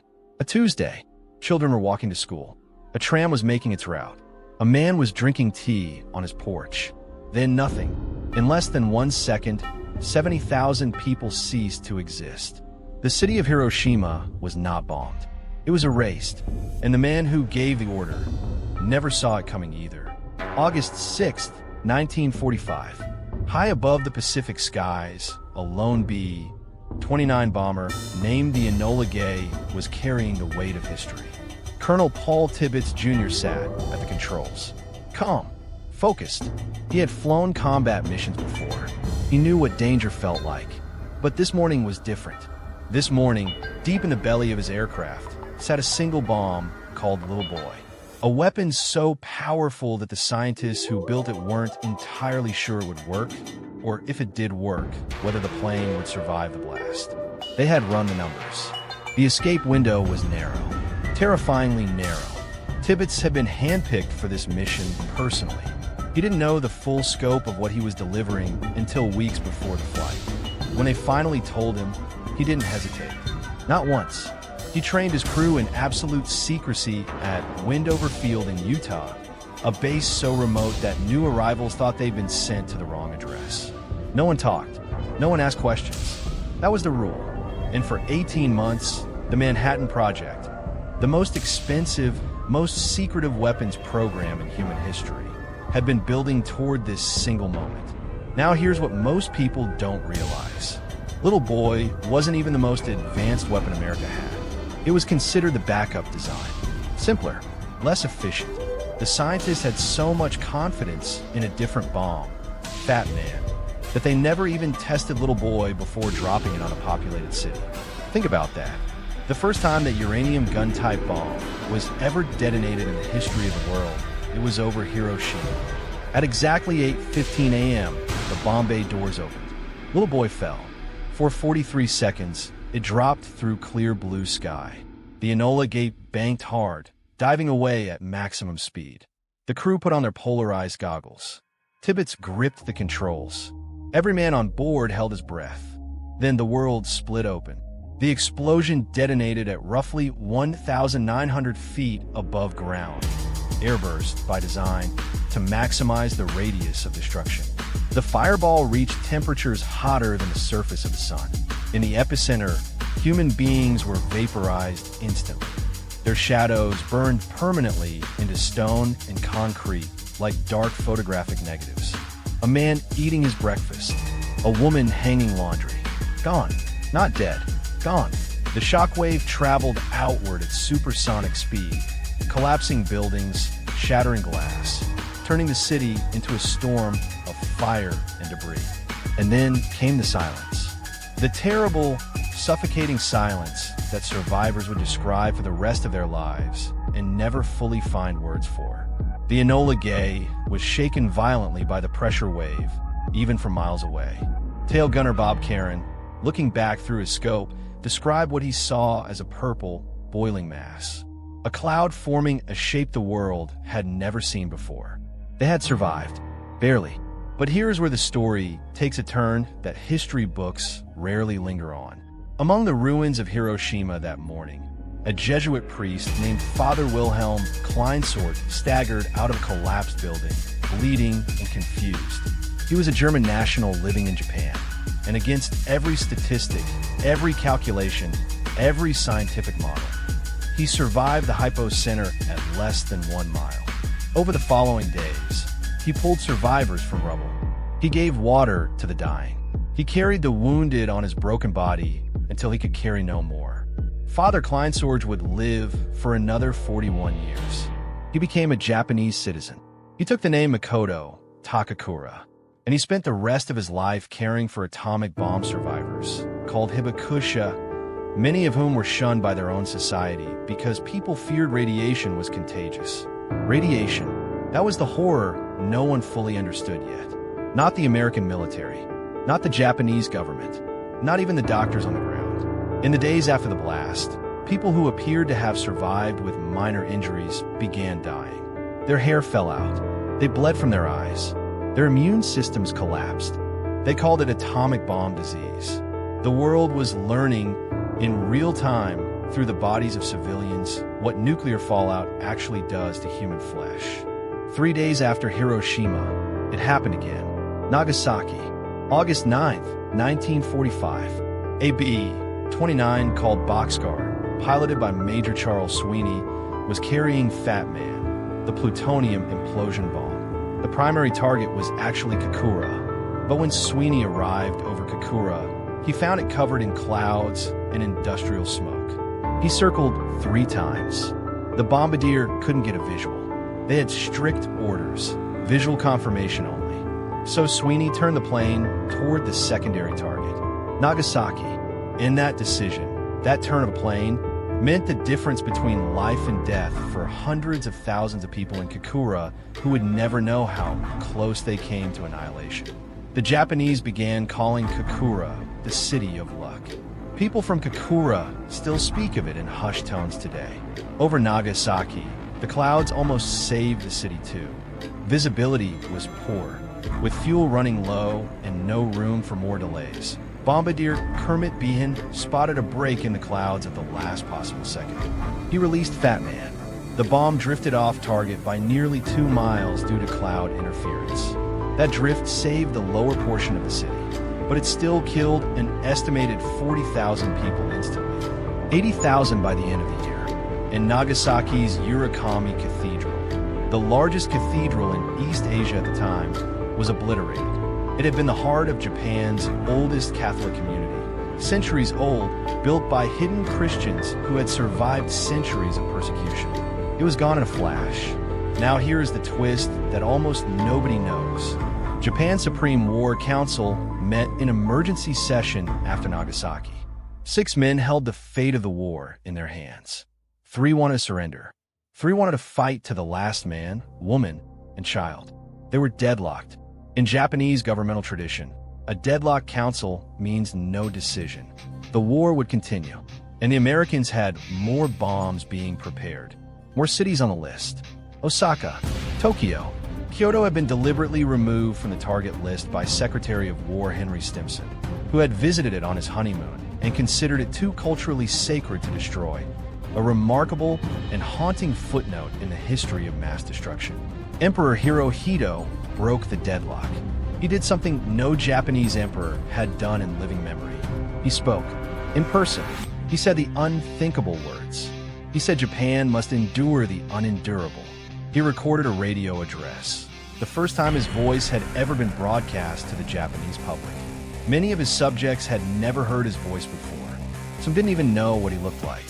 And on August 15, 1945, they gathered around radios and wept, because though his formal dialect was difficult for common people to understand, they understood enough. The war was over. But the night before that broadcast, a group of military officers attempted a coup. They stormed the Imperial Palace. They were searching for the recording of Hirohito's surrender message. They intended to destroy it, seize control, and force Japan to keep fighting. They murdered the commander of the Imperial Guard. They searched for hours. They never found a recording. It had been hidden inside a women's dressing room in the palace. A single tape in a paper bag behind a pile of documents. The fate of the Pacific War sat in a women's dressing room while soldiers with guns hunted for it in the dark. The coup failed. The tape survived. The message was broadcast, and the Second World War ended. Paul Tibbets never apologized for what he did. Not once. In interviews until his death in 2007, he said he slept well at night. He believed, to his final breath, that the bombs shortened the war and ultimately saved more lives than they took. Historians still debate that claim fiercely. The Japanese were already blockaded, starving, their navy destroyed. Some argue surrender was imminent regardless. Others argue the planned Allied invasion of Japan, Operation Downfall, would have cost over 1 million lives. The truth lives somewhere in the gray, contested space between those arguments, and it may never be fully resolved. What is certain is this: 70,000 died at Hiroshima in one morning. 40,000 at Nagasaki 3 days later. Tens of thousands more in the months that followed. Their names are etched in stone at the Hiroshima Peace Memorial. Every August 6th, at exactly 8:15 in the morning, a bell rings in that city. And for 1 minute, everything stops. The trams, the conversations, the ordinary business of living. It all stops. Because in 1945, on a clear Tuesday morning, the ordinary business of living stopped for a city full of people who had done nothing except wake up and begin their day. We built a weapon that could end a war in a single morning. We used it, and now we live in a world where hundreds of such weapons still exist, pointed at cities just like Hiroshima, filled with people just like the ones who were drinking tea on their porches that day. The question history keeps asking us, quietly, insistently, is not whether we had the power to do it. The question is what we intend to do with the power we still have. Paris, August 25th, 1944. A single telephone call was all it would take. One man, one order, one detonator, and the most beautiful city in the world would cease to exist. The explosives were already in place. Beneath Notre Dame, beneath the Eiffel Tower, beneath every bridge spanning the Seine, beneath the Louvre, the Palais Royal, the Grand Palais, 17,000 pounds of explosives, wired, primed, and waiting. Adolf Hitler was on the other end of the line, screaming a question that had become an obsession. A question that would echo through the final chapter of the war. Brent, Paris. Is Paris burning? It was not burning. And the reason it wasn't comes down to one extraordinary, contradictory, deeply human man. A German general who loved the city he was ordered to destroy. A soldier who had spent his career following orders without question and who, in the final hours, chose to disobey the one order that mattered most in his life. His name was Dietrich von Koltitz, and almost no one outside of history books remembers him. They should. To understand what von Koltitz did, you have to understand what he was. He was not a rebel. He was not a romantic. He was not secretly anti-Nazi from the beginning.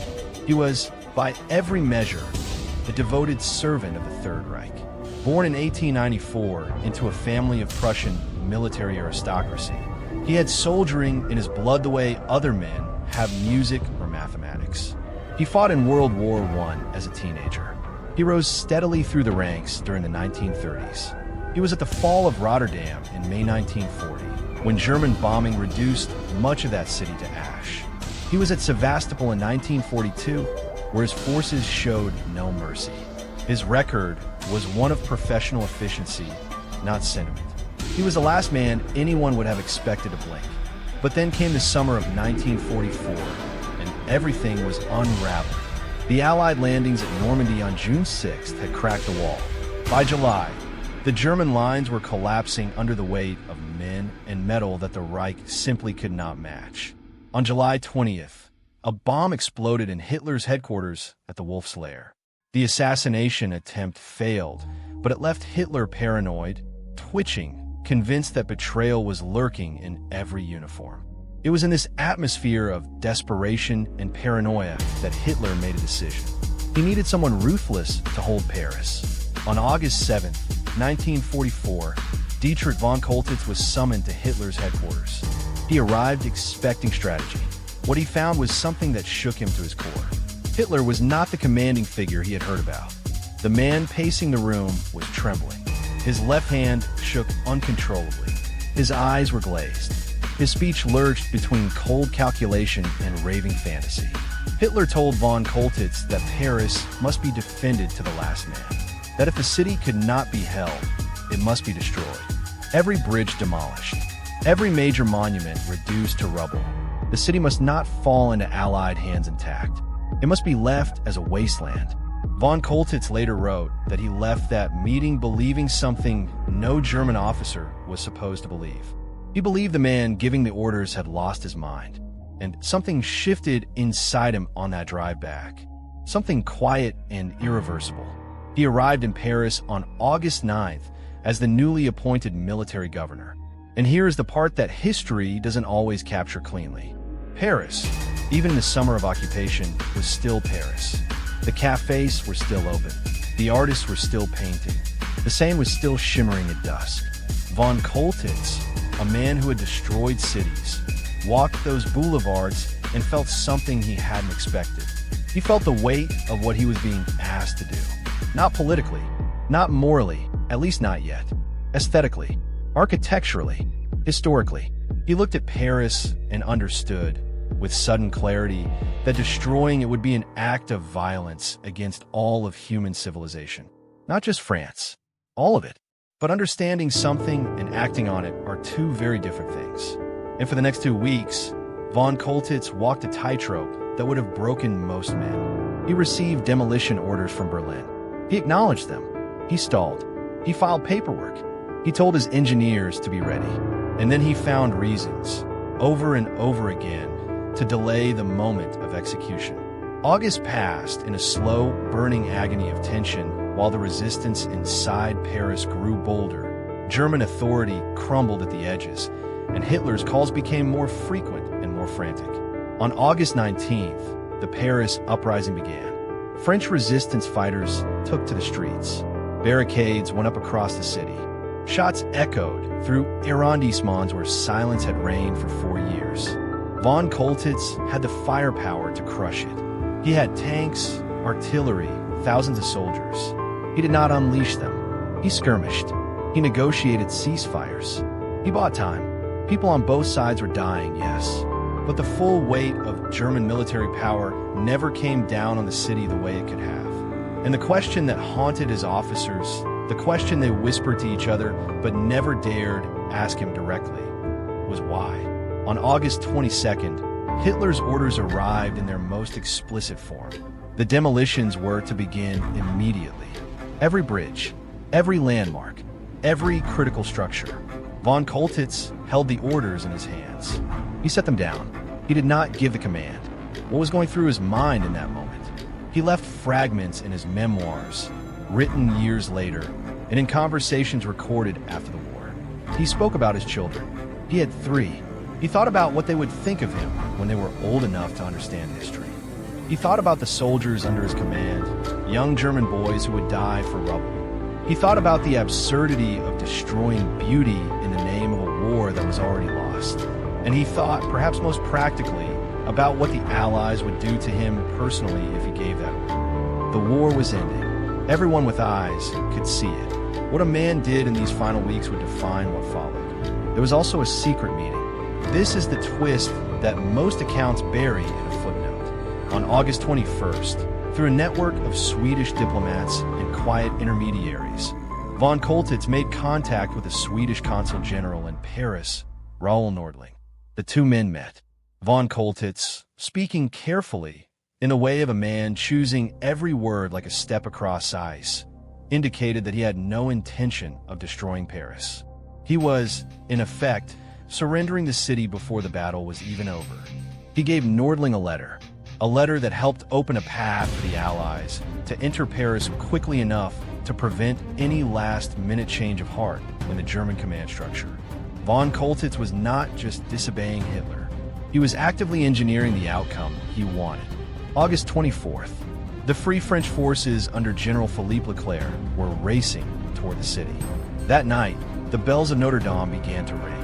First one, then another, then all of them together, a sound that Parisians had not heard in 4 years, rolling over the rooftops in the dark. People came to their windows weeping. The city was not burning. It was singing. On the morning of August 25th, French and Allied forces entered Paris. And in a moment of extraordinary theater, Dietrich von Koltitz, the man who had been ordered to reduce the city to ash, formally surrendered to a French officer at the Hotel Muris. He was taken prisoner. As he was escorted through the streets, Parisians spat at him, threw things, screamed. To them, he was simply the German occupier. They did not know what he had chosen not to do. They did not know what they were not standing in the ruins of. Hitler received the news and went into a rage that witnesses described as almost inhuman. He summoned his generals and demanded to know who had failed him. He contacted his military command and asked the question one final time, the question that had become his obsession, the question that would never receive the answer he wanted. Is Paris burning? It was not, and it never would be. Von Koltitz spent the rest of the war as a prisoner.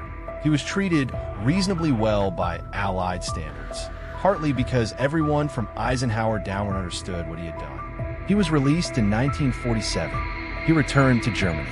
He wrote his memoirs. He gave interviews.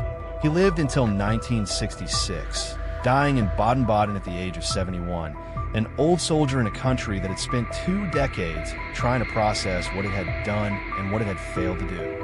History has never quite known what to do with Dietrich von Koltitz. He is not a hero in any clean sense of the word. He participated in atrocities earlier in the war. He served the regime loyally for years. His decision to save Paris was tangled up with self-preservation, with a calculation about what defeat meant, with personal aesthetics as much as ethics. He was not a good man who did one good thing. He was a complicated man who, at the exact moment it mattered most, made a different choice than the one the machinery of the Reich had spent years training him to make. But here is what remains when you strip everything else away. Paris still stands. Notre Dame still rises above the Seine. The Eiffel Tower still catches the morning light. The Louvre still holds its treasures. Millions of people have walked those streets, fallen in love on those bridges, sat in those cafes, lived whole chapters of their lives inside a city that should have been rubble. Every single one of them owes something, unknowingly, to one telephone call that was never made. One order that was received, acknowledged, and silently, deliberately buried. History turns on the loud moments, the battles, the speeches, the declarations. But sometimes it turns on silence, on a man sitting alone in a room, holding an order in his hands, and choosing to put it down. The whole architecture of the world we inherited rests, in ways we can never fully map, on moments exactly like that one. On people who looked at what they were being asked to do and decided, for reasons that were never entirely pure, that they would not do it. One man, one silence, and Paris still breathes. The water is chest deep and the ramp hasn't even dropped yet. Men are vomiting. Some are praying. One soldier from the 1st Infantry Division later wrote that he could hear his own heartbeat over the engines. Then the steel door falls, and the world becomes noise, fire, and screaming. June 6, 1944. Omaha Beach, Normandy, France. What you are about to hear is not what your textbook told you. The sanitized version of D-Day gave you heroes, victory, and liberation. But the real story is far darker, far more complicated, and far more human than anything Hollywood ever dared to show. It began not at dawn, but weeks before the first boot ever touched French sand. Eisenhower's planners were sitting on a catastrophe they desperately needed to hide. Operation Overlord, the largest amphibious invasion in human history, was nearly canceled. Not because of weather, not because of Hitler, but because of a disaster that killed more American soldiers than the entire first day of D-Day itself, and almost no one knows it happened. It was called Exercise Tiger. April 28, 1944. Slapton Sands, England. American troops were rehearsing the Utah Beach landing in a live-fire drill. German E-boats, fast torpedo boats, intercepted the convoy in the English Channel. In less than 2 hours, LST 507 and LST 531 were sunk. LST 289 was badly damaged. 749 American soldiers and sailors died in the cold black water. Not from enemy resistance. From a rehearsal, the Allied command classified the entire incident immediately. Survivors were threatened with court-martial if they spoke. The bodies were quietly buried. Families received no explanation. For decades, the men who died at Slapton Sands were ghosts, erased from official records to protect the secrecy of Overlord. Some historians estimate the total was closer to 800 dead. We still do not know for certain. And here is what makes it even more haunting. 10 American officers who had full knowledge of the D-Day plans were listed among the missing. Eisenhower feared German agents had captured them. For 48 hours, the entire invasion was in jeopardy. They eventually found the bodies. But the secret? That stayed buried for almost 40 years. Now we arrive at June 5th, the night before the landings. The weather was savage. Winds lashing, seas churning. The original June 4th launch had already been postponed. Group Captain James Stagg, Eisenhower's chief meteorologist, stood before the Supreme Commander and told him there would be a brief window.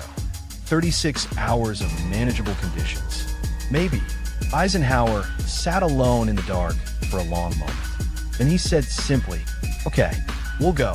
What the public record glosses over is what happened in the hours that followed."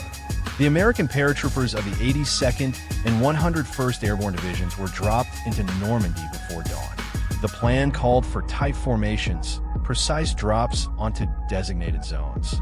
What actually happened was chaos from the moment the planes crossed the coast. Anti-aircraft fire ripped through formations. Pilots scattered.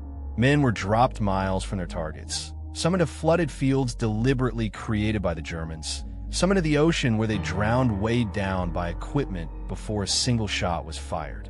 One trooper from the 101st, Private John Steele, famously landed on the church steeple of St. Miraglise and hung there for 2 hours, playing dead, watching his comrades be shot as they descended helplessly around him.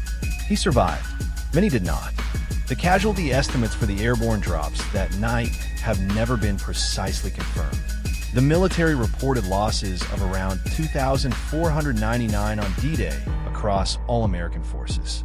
Veterans and subsequent historians have argued that number was deliberately conservative, calculated not to shock the American public in the immediate aftermath. Some estimates put total Allied casualties on June 6th alone, including British, Canadian, and American forces, at over 10,000. The German figure for their own losses that day is still disputed because the Wehrmacht destroyed its own records. And now we reach the beach itself. Omaha Beach. 5 miles of sand flanked by bluffs up to 170 feet high, studded with German gun emplacements, machine gun nests, and artillery positions. The men of the 1st and 29th Infantry Divisions hit the water at 6:30 in the morning. What almost no one discusses is how badly the preliminary bombardment had failed them. For weeks, planners had promised the infantry that the beach would be pre-softened. Bombers would destroy the German defenses. Naval guns would silence the gun emplacements. The men would be walking into rubble. But the bombers, flying through cloud cover and terrified of hitting the incoming landing craft, delayed their releases by 3 to 5 seconds. Those seconds translated to 2 to 3 miles inland. Nearly 13,000 bombs were dropped into empty Norman farmland. The German positions at Omaha were almost entirely untouched. Every man who stepped off those landing craft walked into defenses that were fully operational, fully manned, and fully waiting. Here is a detail that almost never appears in mainstream accounts. The specialized armored support that was supposed to accompany the infantry into the water was largely gone before it reached the shore. The DD tanks, duplex drive Sherman tanks fitted with canvas flotation screens, were launched 5,000 yards out to sea in waves that reached 6 feet. 27 of the 32 tanks assigned to support the 741st Tank Battalion sank almost immediately. The crews were trapped inside as the tanks plunged to the bottom of the English Channel. 3 survived by chance, not by design. Without armor, without air support, with defenses fully intact, the first waves at Omaha Beach were massacred. The men of Company A, 116th Infantry Regiment, 29th Division, were almost entirely from Bedford, Virginia, a town of 3,200 people. They hit the beach at H hour. Within 15 minutes of that ram dropping, 19 boys from Bedford were dead. By the end of the day, 23 Bedford men had been killed. For a town that size, proportionally, Bedford, Virginia suffered the highest per capita D-Day losses of any community in the United States. The town didn't learn of the deaths for weeks. Western Union couldn't process the telegrams fast enough. Imagine receiving one, then another, then a third, all in the same week, all addressed to different houses on the same street. The chaos on Omaha was so total that by 8 a.m., senior officers offshore were seriously considering calling off the landing entirely. Men pinned behind the beach obstacles couldn't advance. Some units had lost every single officer within minutes. Private soldiers were making the decisions that history would later attribute to commanders. One of them was Sergeant William Pergori of the 29th Division, who single-handedly attacked a German trench system, killed 8 men, and captured 32 more. He received the Medal of Honor. Posthumously, he was killed 4 days later. What the official histories frame as a victory of tactics and leadership was, in truth, a victory of individual desperation. Men moved forward not because of orders. They moved forward because staying still meant certain death. General Norman Cota walked upright through the fire, shouting, "Two kind of people are staying on this beach, the dead and those who are going to die." Men followed him, not because of doctrine, because he was the only thing moving. By afternoon, the Americans had broken through. The German defenders at Omaha, some of whom belonged to the 352nd Infantry Division, a division the Allies had only discovered was there 4 days before the landing and failed to adequately communicate to the infantry, began pulling back. The bluffs were taken, but the price was staggering in a way that the clean narratives never fully capture. Here is the detail that haunts me most. On the evening of June 6th, as the beachhead was being consolidated, graves registration teams began their work. The task of identifying the dead. Many of the men who had died in the first waves had been in the water for hours. Bodies were tangled in the remaining obstacles. Equipment had to be stripped to check dog tags. Some men had no tags at all, knocked loose in the violence of the surf.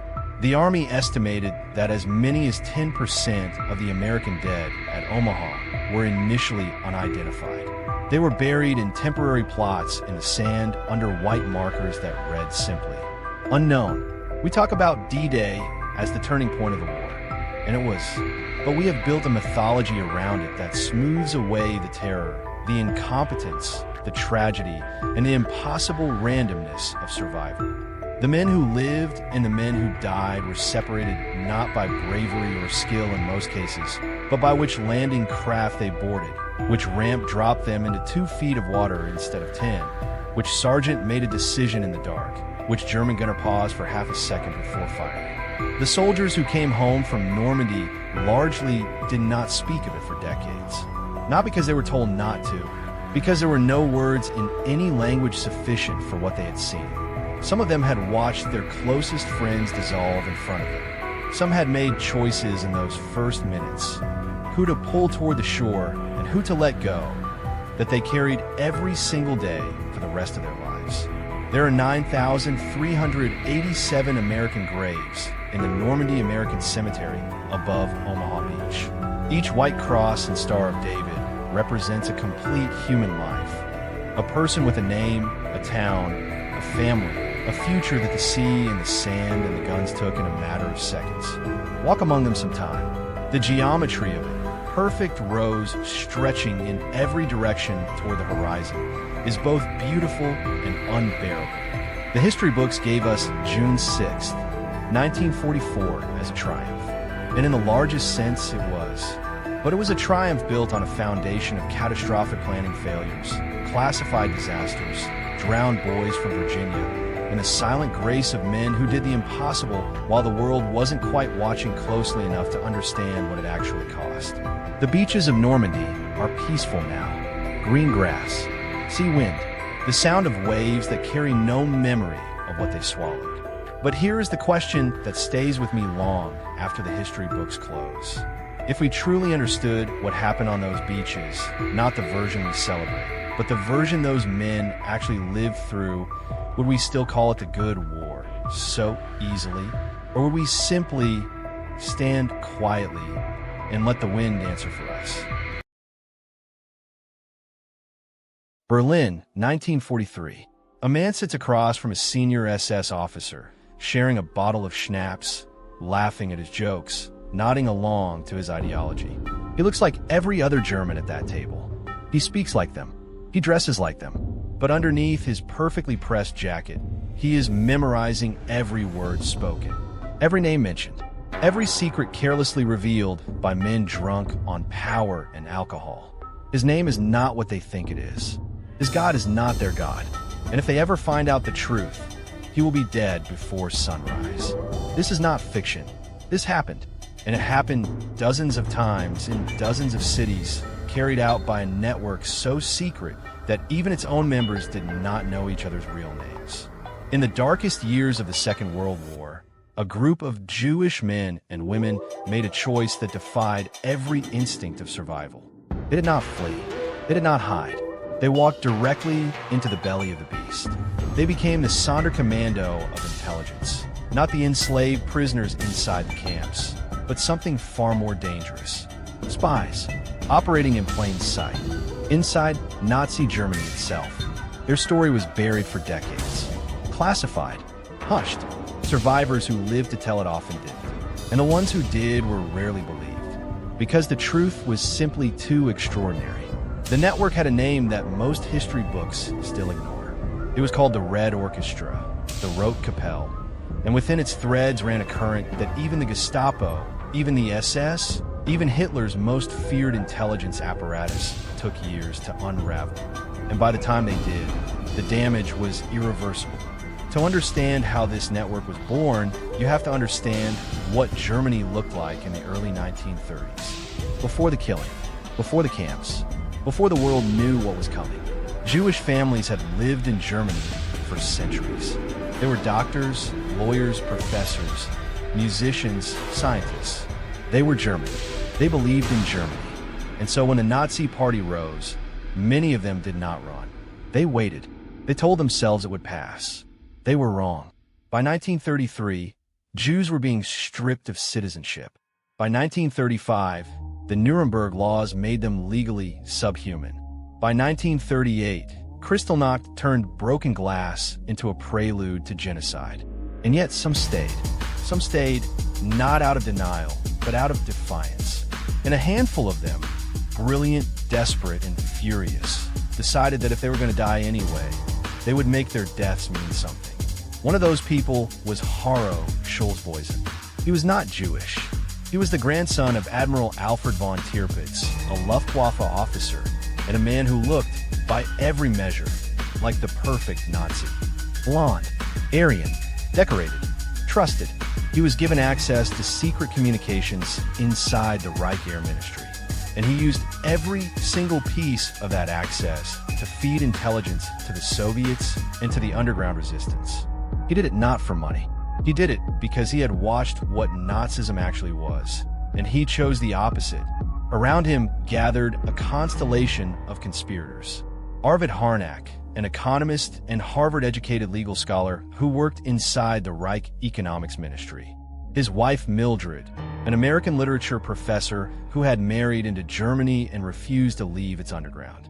John Graudenz, a former foreign correspondent, and woven throughout this network, Jewish men and women who had gone underground, obtained forged papers, assumed false identities, and continued to live, move, and spy inside a country that had declared their extermination. This is where the story becomes almost impossible to comprehend. These Jewish operatives could not simply blend in. Every day was a calculation. Your accent, your nose, the way you answer a question too slowly, the prayer you whispered before eating that you had to swallow back before anyone heard it. One moment of instinct, one flicker of the wrong emotion on your face. That was all it took. The Gestapo did not need evidence. They needed suspicion, and yet they operated for years. One of the most remarkable figures in this network was a woman known only by her code name for most of the post-war period, later identified as Leon Berkowitz. She was 19 years old, half Jewish, a dancer. She distributed anti-Nazi leaflets across Berlin while the city was under full SS control. She knew exactly what she was doing. She knew the penalty. She was eventually caught, tried by the Nazi People's Court, and sentenced to death. She was pregnant when they guillotined her. She was 20 years old. Let that sit with you for a moment. The intelligence these operatives gathered was not trivial. This is the part that most documentaries skip past too quickly, the actual stakes of what they were doing. In 1941, before Operation Barbarossa, members of the network sent warnings to Moscow that Germany was preparing to invade the Soviet Union. Stalin, paralyzed by his own paranoia about German disinformation, largely ignored it. But the warnings were real. They were accurate, and they came from people who had risked everything to send them. Later, after the invasion, the network provided the Soviets with detailed information about German troop movements, logistics, and Luftwaffe operations. In the mathematics of war, where a single piece of accurate intelligence can shift the outcome of battle. This information had consequences that ran through the entire Eastern Front. But then came the moment that unraveled everything. In the summer of 1941, the Abwehr, German military intelligence, began intercepting coded Soviet radio transmissions. They could not break the codes immediately, but they were patient. By 1942, German codebreakers began cracking the messages, and what they found sent shockwaves through the entire Nazi intelligence apparatus. There were spies everywhere, inside the ministries, inside the military, inside the very offices where Germany was planning its war. The Gestapo launched a manhunt unlike any they had conducted before. It was called the Sonderkommission Rote Kapelle, the Special Commission for the Red Orchestra. They worked with cold, methodical fury. And one by one, the threads of the network began to pull apart. Harro Schulzboysen was arrested in August 1942, Arvid Harnack days later, Mildred Harnack shortly after. The trials were not trials. They were theater. The verdicts were written before the defendants entered the room. Harro was executed by hanging at Plötzensee prison in December 1942. Arvid was executed the same night. Mildred Harnack was sentenced to 6 years in prison, but Hitler personally reviewed the sentence and demanded her death. She was guillotined on February 16, 1943, reportedly reciting a line from Goethe as the blade fell. She was the only American woman executed by the Third Reich. Over the following months, more than 130 members of the network were arrested. Dozens were executed, Others died in the prisons. Some survived. A small number vanished so completely that no one could prove they had ever existed. And here's where the story takes its most extraordinary turn. Because while the Gestapo believed they had destroyed the Red Orchestra, they had not. Not entirely. Fragments of the network survived. New cells formed from the ashes. The instinct to resist, in people who had nothing left to lose, does not die easily. Some Jewish operatives who had been connected to the outer edges of the network went deeper underground. They obtained new identities, new papers. They became, in the language of those who helped them, U-boats, submarines, people who had submerged beneath the surface of Nazi society and were invisible, hiding in plain sight, in Berlin, in Frankfurt, in Hamburg, in cities where their names were on lists and their faces were on files. The number of Jewish people who survived the entire war in hiding inside Germany is estimated at around 1,700. Out of hundreds of thousands who had once called Germany home. Many of those who survived did so because of networks of extraordinary courage, both Jewish and non-Jewish Germans who risked death to shelter them, feed them, forge their documents, and keep their secrets. What does it mean to live as a ghost inside a machine built to destroy you? It means you learn to suppress every natural human reflex. You cannot cry at the right moments. You cannot laugh at the wrong ones. You walk into churches and mouth the words. You raise your arm at the rallies. You toast the Fuhrer's health. And you hold, somewhere in the locked room of yourself, everything that you actually are, everything that you actually believe, like a small flame cupped in your hands. Waiting, always waiting for the wind to stop. There's a particular cruelty to this kind of survival. The survivors of the camps carried visible wounds that the world could eventually see and name. The survivors of the underground carried wounds with no name at all. The psychological architecture required to live a complete double life, for years under sentence of death, left marks that most of them could never fully describe. After the war, the story of the Red Orchestra became deeply complicated by politics. The Soviets lionized the network as communist heroes, which many, though not all, of them were. The West, now in the early Cold War, was uncomfortable elevating people who had spied for Stalin. The German government was slow to acknowledge resistors of any kind. And so the Jewish spies who had operated inside the Reich fell into a kind of historical limbo, too complicated for any side to claim cleanly. It took decades. Decades before streets were named after them. Decades before memorials were built. Decades before their files were fully declassified and researchers could begin to piece together the full picture. And even now, even today, there are names we do not know. Operatives whose identities were protected so well, whose cover held so completely, that they took their true names to the grave. Somewhere in Germany, there are people living ordinary lives who are descended from someone who walked into the SS and smiled and never cracked. And no one knows. That is the final thing to understand about the Jewish spies who operated inside Nazi Germany. They were not superheroes. They were not cold, detached agents from the pages of a thriller. They were teachers, students, artists, lovers. They were people who understood with absolute clarity that history was a door, and that on the other side of it was either a world that remembered what humanity was capable of, or one that forgot. They chose to hold the door open, with their forged papers, their borrowed names, their swallowed prayers, their bodies placed between the machine and the world. History remembers the camps. History remembers the battles.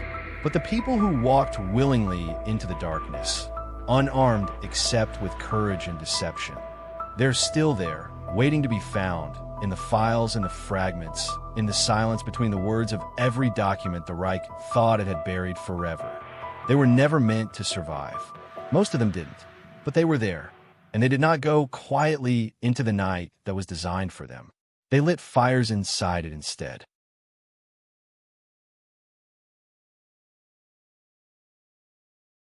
The torpedo tubes were flooded. The crew was silent.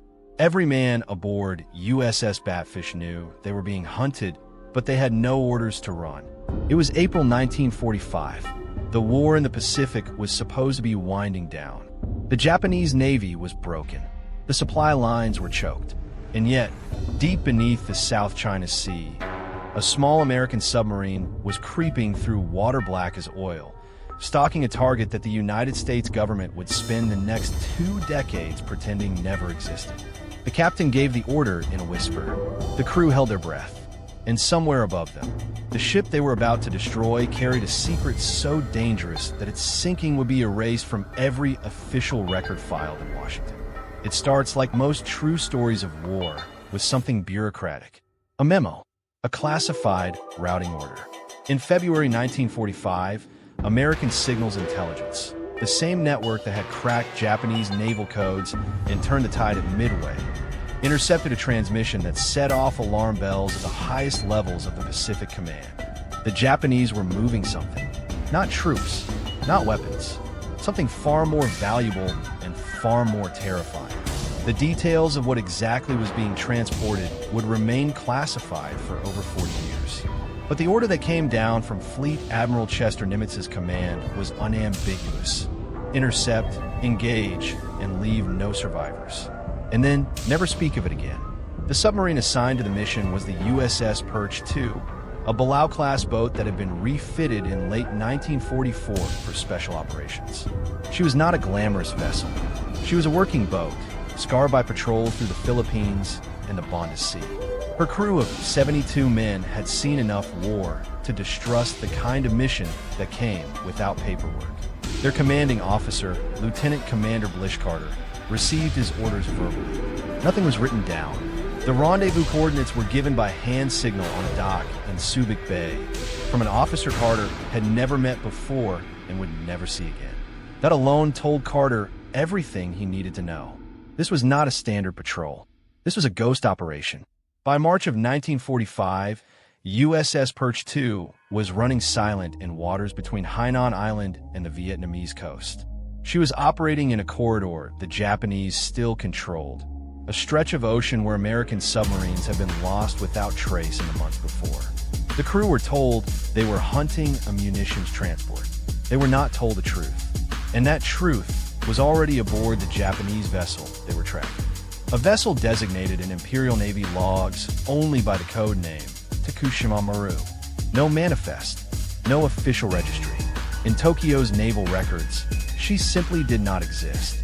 What we know now, pieced together from declassified NSA intercepts, fragmentary Japanese naval archives recovered in 1976, and the private testimony of 2 surviving Perch II crew members given to a historian in the 1990s, is that Tokushima Maru was carrying a research team. Not soldiers, scientists. Some of the same scientists who had worked within Unit 731, Imperial Japan's most secret and most savage biological weapons program. The program that had, over the preceding decade, conducted experiments on human subjects across occupied China that would later be described by prosecutors at Tokyo's War Crimes Tribunal as among the worst atrocities in recorded history. These men were not being evacuated to safety. They were being moved to a new facility, somewhere the Americans would never find them, somewhere they could continue their work. Carter received the confirmation signal on March 19th. The Tokushima Maru had been positively identified. She was running without escort through a narrow shipping lane, relying on the darkness and the assumption that American submarines would not risk operating this close to the Chinese coast. That assumption was wrong. Carter ordered battle stations. The crew moved without a word. The attack took 11 minutes. 2 Mark 18 electric torpedoes.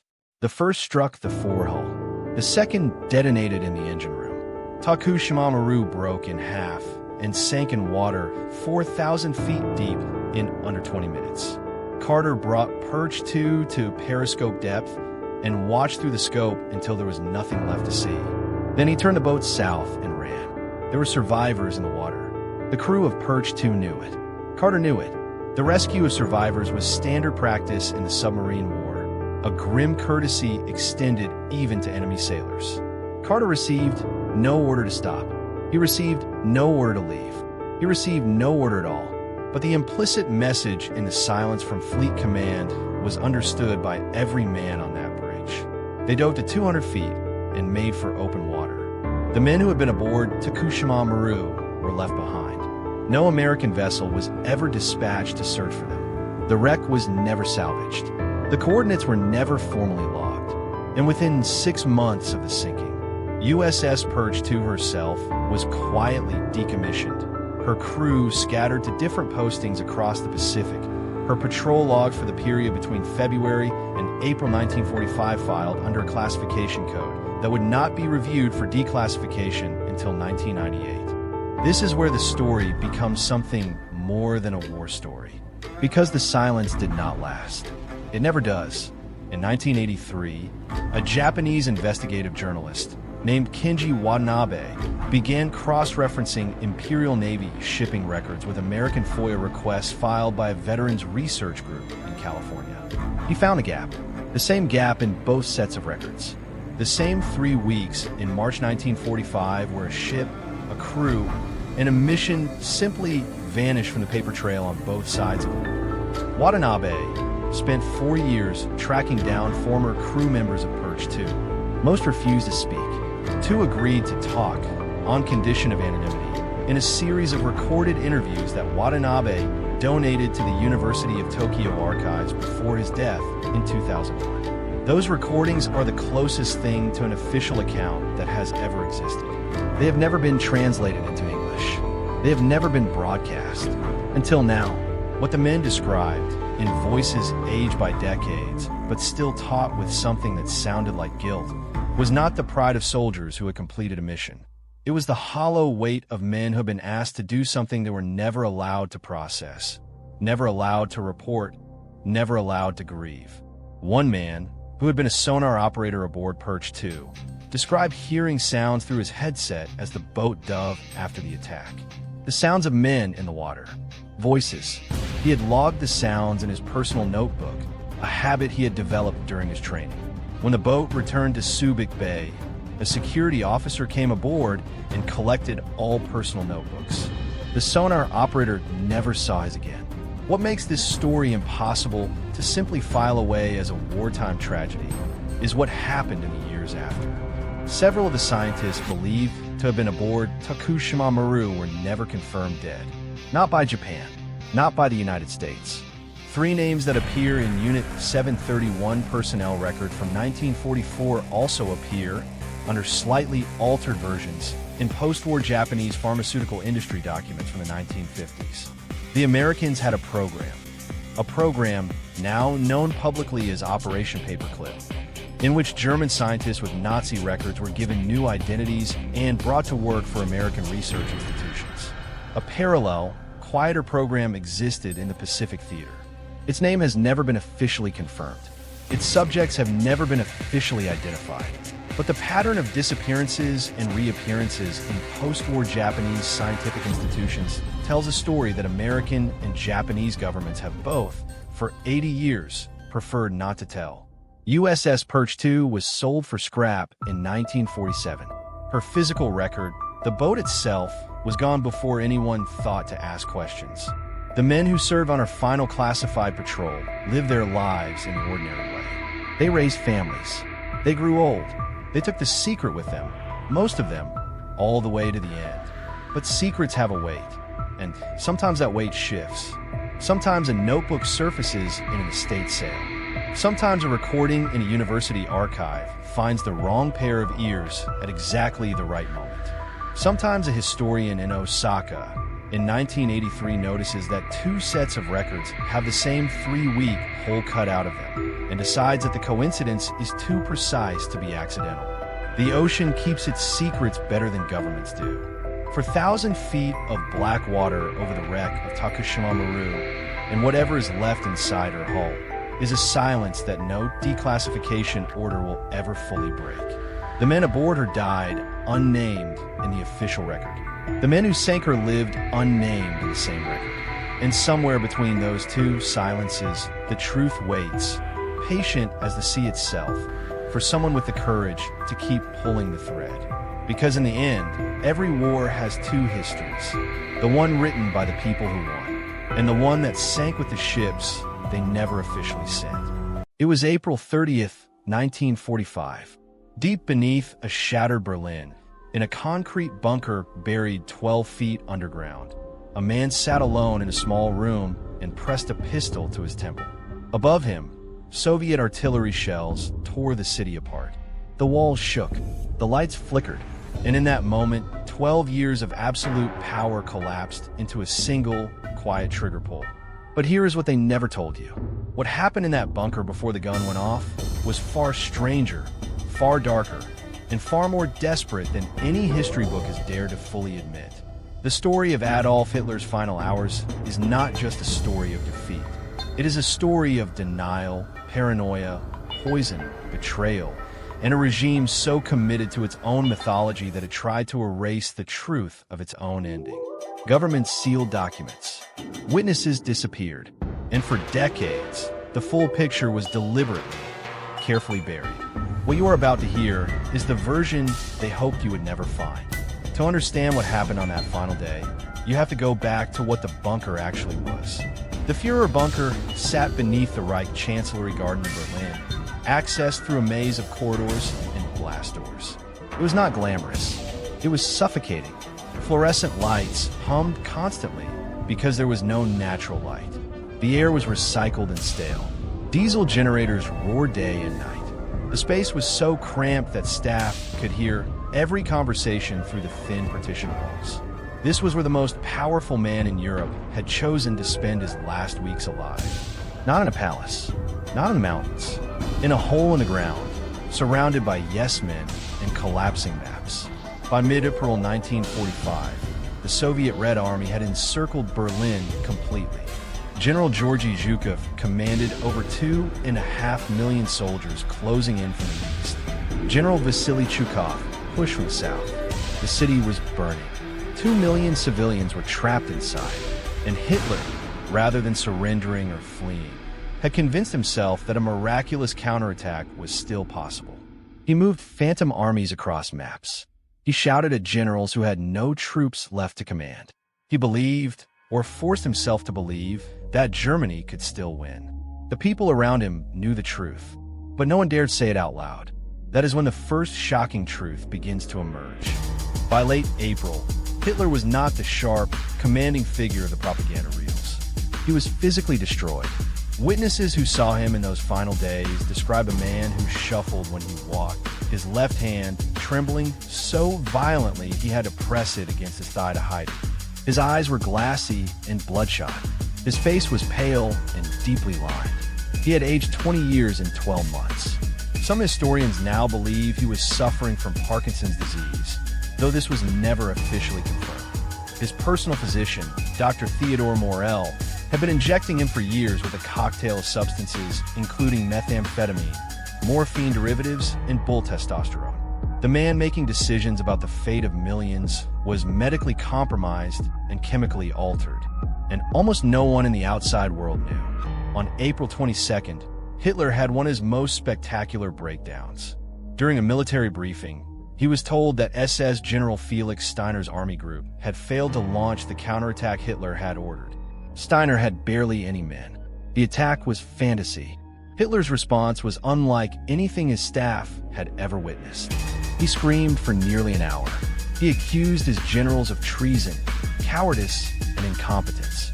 He declared that the war was lost. And then, for a brief moment of brutal honesty, he admitted he would die in Berlin. The room fell completely silent. Several officers reportedly wept. Then, just as quickly, Hitler pulled himself back from the edge, retreated into his delusion, and started issuing orders to armies that no longer existed. But here's where the story takes a turn that most documentaries skip entirely.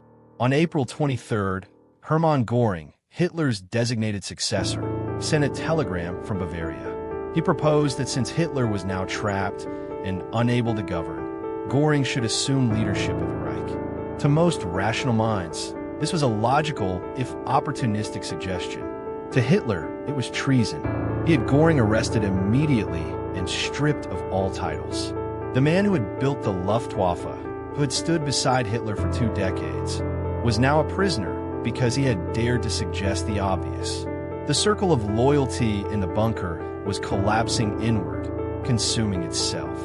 Then came Heinrich Himmler's betrayal, and this one cut even deeper. Himmler, the architect of the SS, the man Hitler had trusted more than almost anyone, had been secretly negotiating with the Western Allies through Swedish intermediary Count Folke Bernadotte. He had offered a German surrender to Britain and America, but not to the Soviets.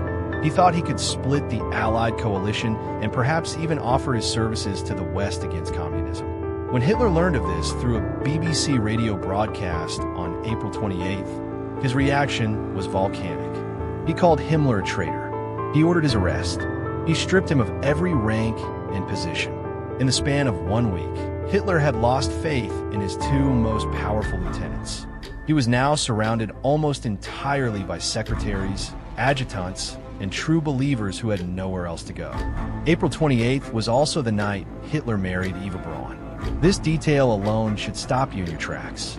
Here was a man who had led a nation for 12 years, who had conquered most of Europe, who had ordered the deaths of tens of millions of people. And with Soviet shells landing 3 blocks away, he held a small civil ceremony in the map room of the bunker. A city official was brought in to conduct this ceremony. The witnesses were Joseph Goebbels and Martin Bormann. Eva Braun wore a black dress. She reportedly laughed at several points. Hitler was described as emotionally flat. The ceremony lasted minutes. The champagne was opened, and then they went back to waiting to die. What happened in the early hours of April 29th sheds light on something the German government and later historians spent decades trying to contextualize away. Hitler dictated his final political testament. In it, he blamed the war entirely on international Jewry. He accepted no personal responsibility. He expressed no remorse for the devastation across Europe. Instead, he gave instructions for the future leadership of a Germany he believed would one day rise again. He appointed Grand Admiral Karl Donitz as his successor as Reich President and Joseph Goebbels as the new Reich Chancellor. He called on future Germans to maintain the racial laws. Even in his final written words, with the bunker shaking and his empire in rubble, he was still constructing the mythology. He was still performing the role he had written for himself 2 decades earlier in a Bavarian prison cell. And now we arrive at the moment history recorded and then immediately disputed. On the afternoon of April 30th, 1945, Hitler and Eva Braun retreated to his private study. Staff were told to gather in the corridor. A few minutes later, a single gunshot was heard. When the door was opened, Hitler was slumped on the sofa with a gunshot wound to his right temple. Eva Braun had not been shot. She had bitten down on a cyanide capsule. Both were dead. Their bodies were carried up to the Reich Chancellery garden above, doused in petrol and burned. But here is the detail that cracked open decades of controversy. The burning was incomplete. Soviet soldiers who captured the site days later found charred remains. And what happened next to those remains is one of the most bizarre and contested stories of the 20th century. Soviet forces collected what they believed to be Hitler's remains. Stalin, deeply paranoid, refused to confirm Hitler's death publicly for years. He privately told Western leaders he believed Hitler had escaped. Whether he genuinely believed this or was using the uncertainty as a political tool remains debated. The Soviets kept fragments of skull and jawbone in their archives, classified in secret for decades. It was not until 2018 that French scientists were finally allowed to examine the teeth held in Moscow. Their analysis confirmed the dental records matched Hitler's. He had died in the bunker, but for 73 years, the Soviet Union had held the physical proof of his death in a secret archive, while the conspiracy theories multiplied across the world. Germany's own reckoning with the story was equally complicated. For years, there was a collective cultural resistance to humanizing Hitler in any way, to depicting him as a man who suffered or feared or broke down. The fear was that humanizing him would somehow diminish the horror of what he did, or worse, generate sympathy. Films that showed him screaming in the bunker were satirized across the internet. Academics debated whether the full truth of his psychological collapse was appropriate to teach. Documents related to his medical history, his psychological evaluations, and the full testimonies of bunker survivors were restricted, delayed, or carefully managed in their release. The Germany that emerged from the ashes of 1945 built its identity on repudiation of everything Hitler represented, and that repudiation sometimes extended to suppressing the full, complicated, deeply human account of how he ended. But the truth always surfaces. The testimonies of secretaries like Traudl Junge, who sat with Hitler the night before his death and transcribed his final testament, painted a picture the textbooks rarely capture.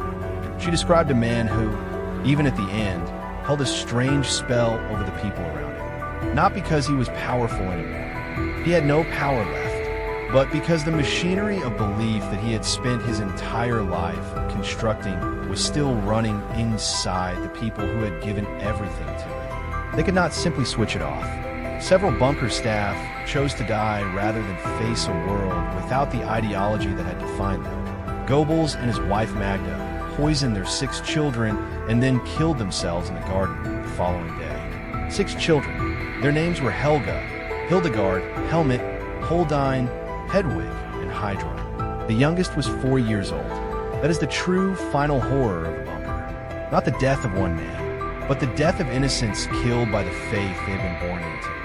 Hitler died at approximately 3:30 in the afternoon on April 30th, 1945. Within 8 days, Germany surrendered unconditionally.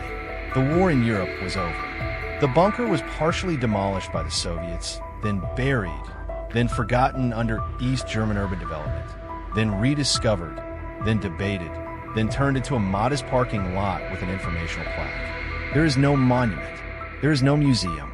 Just a small sign, easy to miss, in a quiet corner of a modern city that has spent 80 years deciding what to do with the ghost beneath its streets.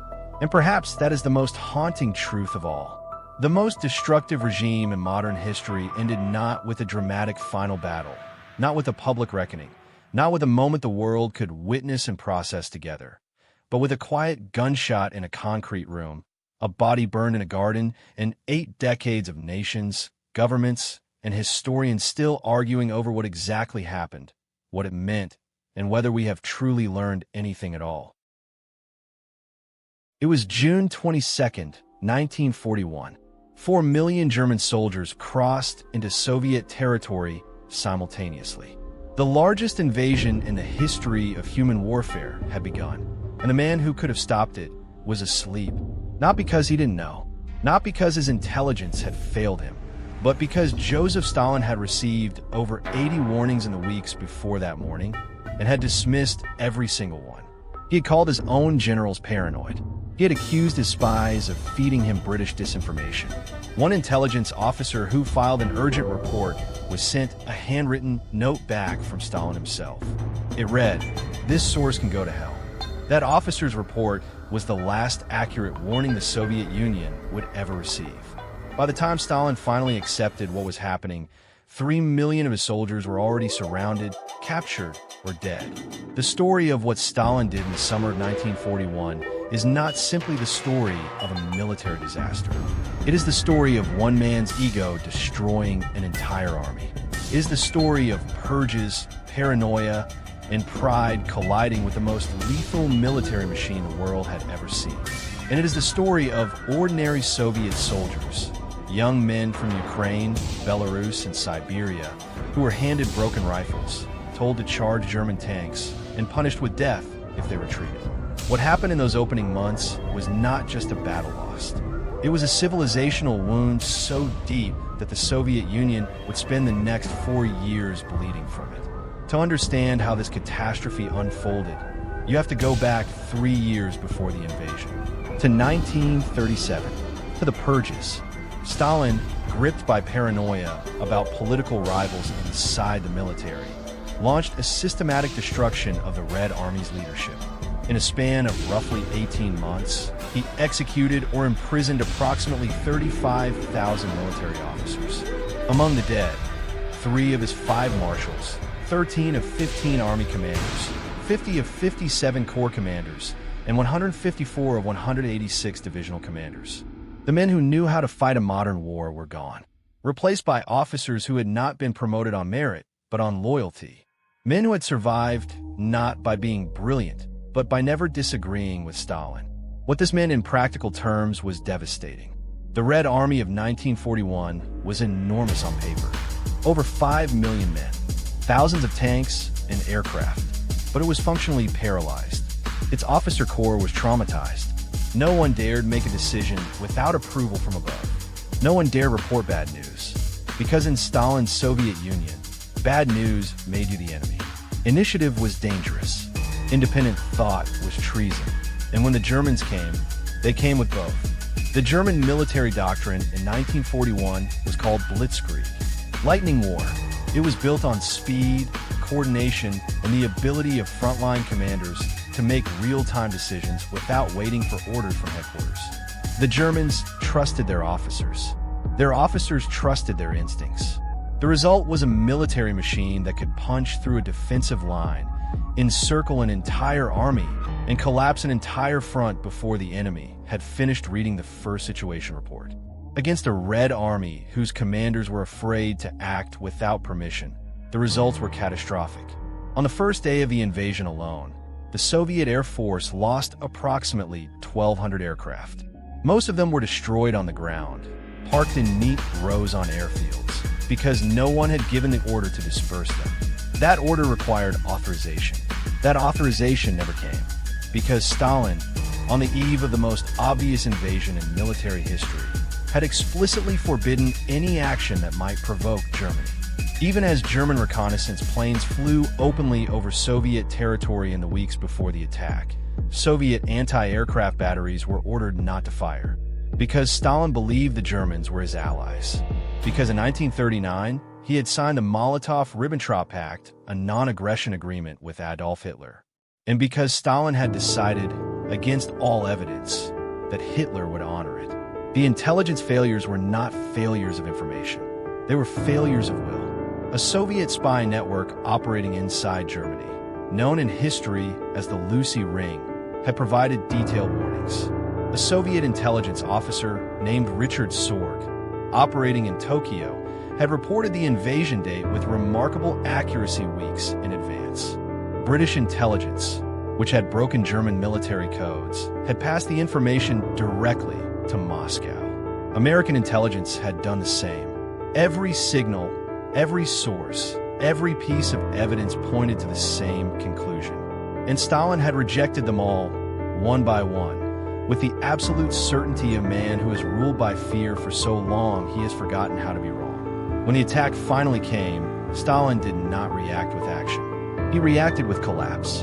For 8 days after June 22nd, he withdrew almost completely from decision-making. He retreated to his dacha outside Moscow and became unreachable. The Politburo, the senior leadership of the Soviet state, was left without direction. When a delegation finally went to see him, Stalin reportedly said, with apparent shock, "Lenin founded our state, and we've screwed it up." The man who had murdered his way to absolute power was paralyzed by the moment absolute power meant something. His generals were begging for orders. His armies were being annihilated. And the leader of the Soviet Union was sitting in a country house, unable to function. It was during this paralysis that the full horror of what had been lost became clear. The border fortress of Brest, just inside Soviet territory, fell in hours. The city of Minsk, capital of Soviet Belarus, was encircled within days. By late June, an entire army group, roughly 300,000 soldiers, was surrounded near Białystok and Minsk. By early July, another encirclement at Smolensk trapped hundreds of thousands more. The Germans were moving faster than anyone in history had ever moved in warfare, and they were meeting almost no coherent resistance. The soldiers themselves were extraordinary in their suffering. Many had received their draft notices days before the invasion. Some were sent to the front without rifles, told to pick up weapons from dead comrades when they fell. Units ran out of ammunition within hours and were ordered to counterattack anyway. Officers who requested permission to fall back were arrested. A directive issued on June 22nd ordered Soviet troops to strike back and retake any lost territory. A fantasy order completely disconnected from the reality that entire divisions no longer existed. Men were dying not just from German bullets, but from the suicidal arithmetic of Stalin's denial. Then came perhaps the single most devastating decision of the entire war: the Battle of Kiev. By September 1941, a massive Soviet force of over 600,000 soldiers, the entire Southwest Front, had been deployed to defend the city of Kiev in Ukraine. German commanders, particularly Field Marshal Gerd von Rundstedt and the panzer units under Heinz Guderian, saw an opportunity to encircle the entire force. Soviet commanders on the ground, including Marshal Semyon Budyonny, recognized the danger and formally requested permission to withdraw. Stalin refused. He called the suggestion defeatist. Budyonny was removed from command for daring to propose retreat. His replacement was given the same impossible situation and the same impossible orders: hold Kiev at all costs. The encirclement was completed on September 15, 1941. Within days, over 600,000 Soviet soldiers were trapped inside a German ring of steel. By the end of the battle, Soviet casualties, including dead, wounded, and captured, exceeded 650,000 men. Some estimates place the total losses near 1 million when surrounding units are counted. It remains the largest encirclement defeat in the history of warfare. It happened not because the soldiers were cowards. It happened because one man refused to allow his generals to save them. 600,000 soldiers sacrificed on the altar of Stalin's pride. The prisoners taken at Kiev and throughout those opening months were treated by the Germans with a brutality that defied description. Stalin had refused to sign the Geneva Convention on behalf of the Soviet Union, and the Germans used this as justification to treat Soviet prisoners of war as subhuman. Of the approximately 5.5 million Soviet soldiers captured during the war, over 3 million would die in German captivity, starved, shot, worked to death. And Stalin made their fate worse with a single declaration. Any Soviet soldier who allowed himself to be captured was declared a traitor. Their families were threatened. Those who escaped and returned to Soviet lines were investigated as potential German spies. The men who had survived German captivity returned home to Soviet prison camps. Stalin had abandoned his soldiers twice. The miracle of this story, the part that makes it genuinely staggering, is what happened next. Somehow, against every logical prediction, the Soviet Union did not collapse. Ordinary people, soldiers and factory workers and farmers, refused to let it. Factories were physically dismantled and moved thousands of miles east beyond the Ural Mountains. Entire assembly lines transported by train while German bombers flew overhead. New armies were raised from the ruins of the old. Officers who had survived the purges and proved themselves in combat were promoted with desperate speed. Men like Georgy Zhukov, who had the rare combination of military genius and sufficient political cunning to survive telling Stalin the truth, were given command. Slowly, at enormous cost, the Red Army began to learn how to fight. By December 1941, the Germans were stopped outside Moscow. By February 1942, the Soviets had launched their first successful major counteroffensive. By 1943, at Stalingrad, they would achieve the encirclement that Kiev had been. But not against Soviet troops, against German ones. The wheel turned. It always does. But it turned over the bodies of millions who should never have died. The final accounting of what Stalin's decisions in 1941 cost is almost incomprehensible. In the first 6 months of the war alone, the Soviet Union lost approximately 4.5 million soldiers killed or captured. By the end of the war, total Soviet deaths, military and civilian, would reach somewhere between 27 million and 30 million people. The exact number is still debated, still uncertain, because the Soviet state, even decades later, could not bring itself to fully count the dead. Some wounds are so enormous, they become easier to measure in silence. Stalin survived. He ruled the Soviet Union until his death in 1953. He rewrote the history of 1941 to minimize his failures and elevate his later leadership. He promoted himself to the rank of generalissimo. He received credit for the victory that his purges had nearly made impossible, that his paralysis had nearly surrendered, that his pride had fed with the lives of millions. The monuments were built, the parades were held, the dead stayed dead. There is a question that historians have wrestled with for 80 years, and it has no clean answer. Could the Soviet Union have survived 1941 with different leadership? Could the losses have been a fraction of what they were? The evidence suggests yes. Almost certainly yes. But the deeper question is the one that never quite leaves you. How does a system, any system, reach a point where the person at the top has so much power, is so surrounded by fear and silence, that no truth can reach them until it arrives wearing the face of catastrophe? Stalin did not lose those battles alone. He lost them with the help of every man who was too afraid to tell him he was wrong. And that is not a lesson that belongs only to 1941. That is a lesson that belongs to every room, in every era, where power sits untouched by truth.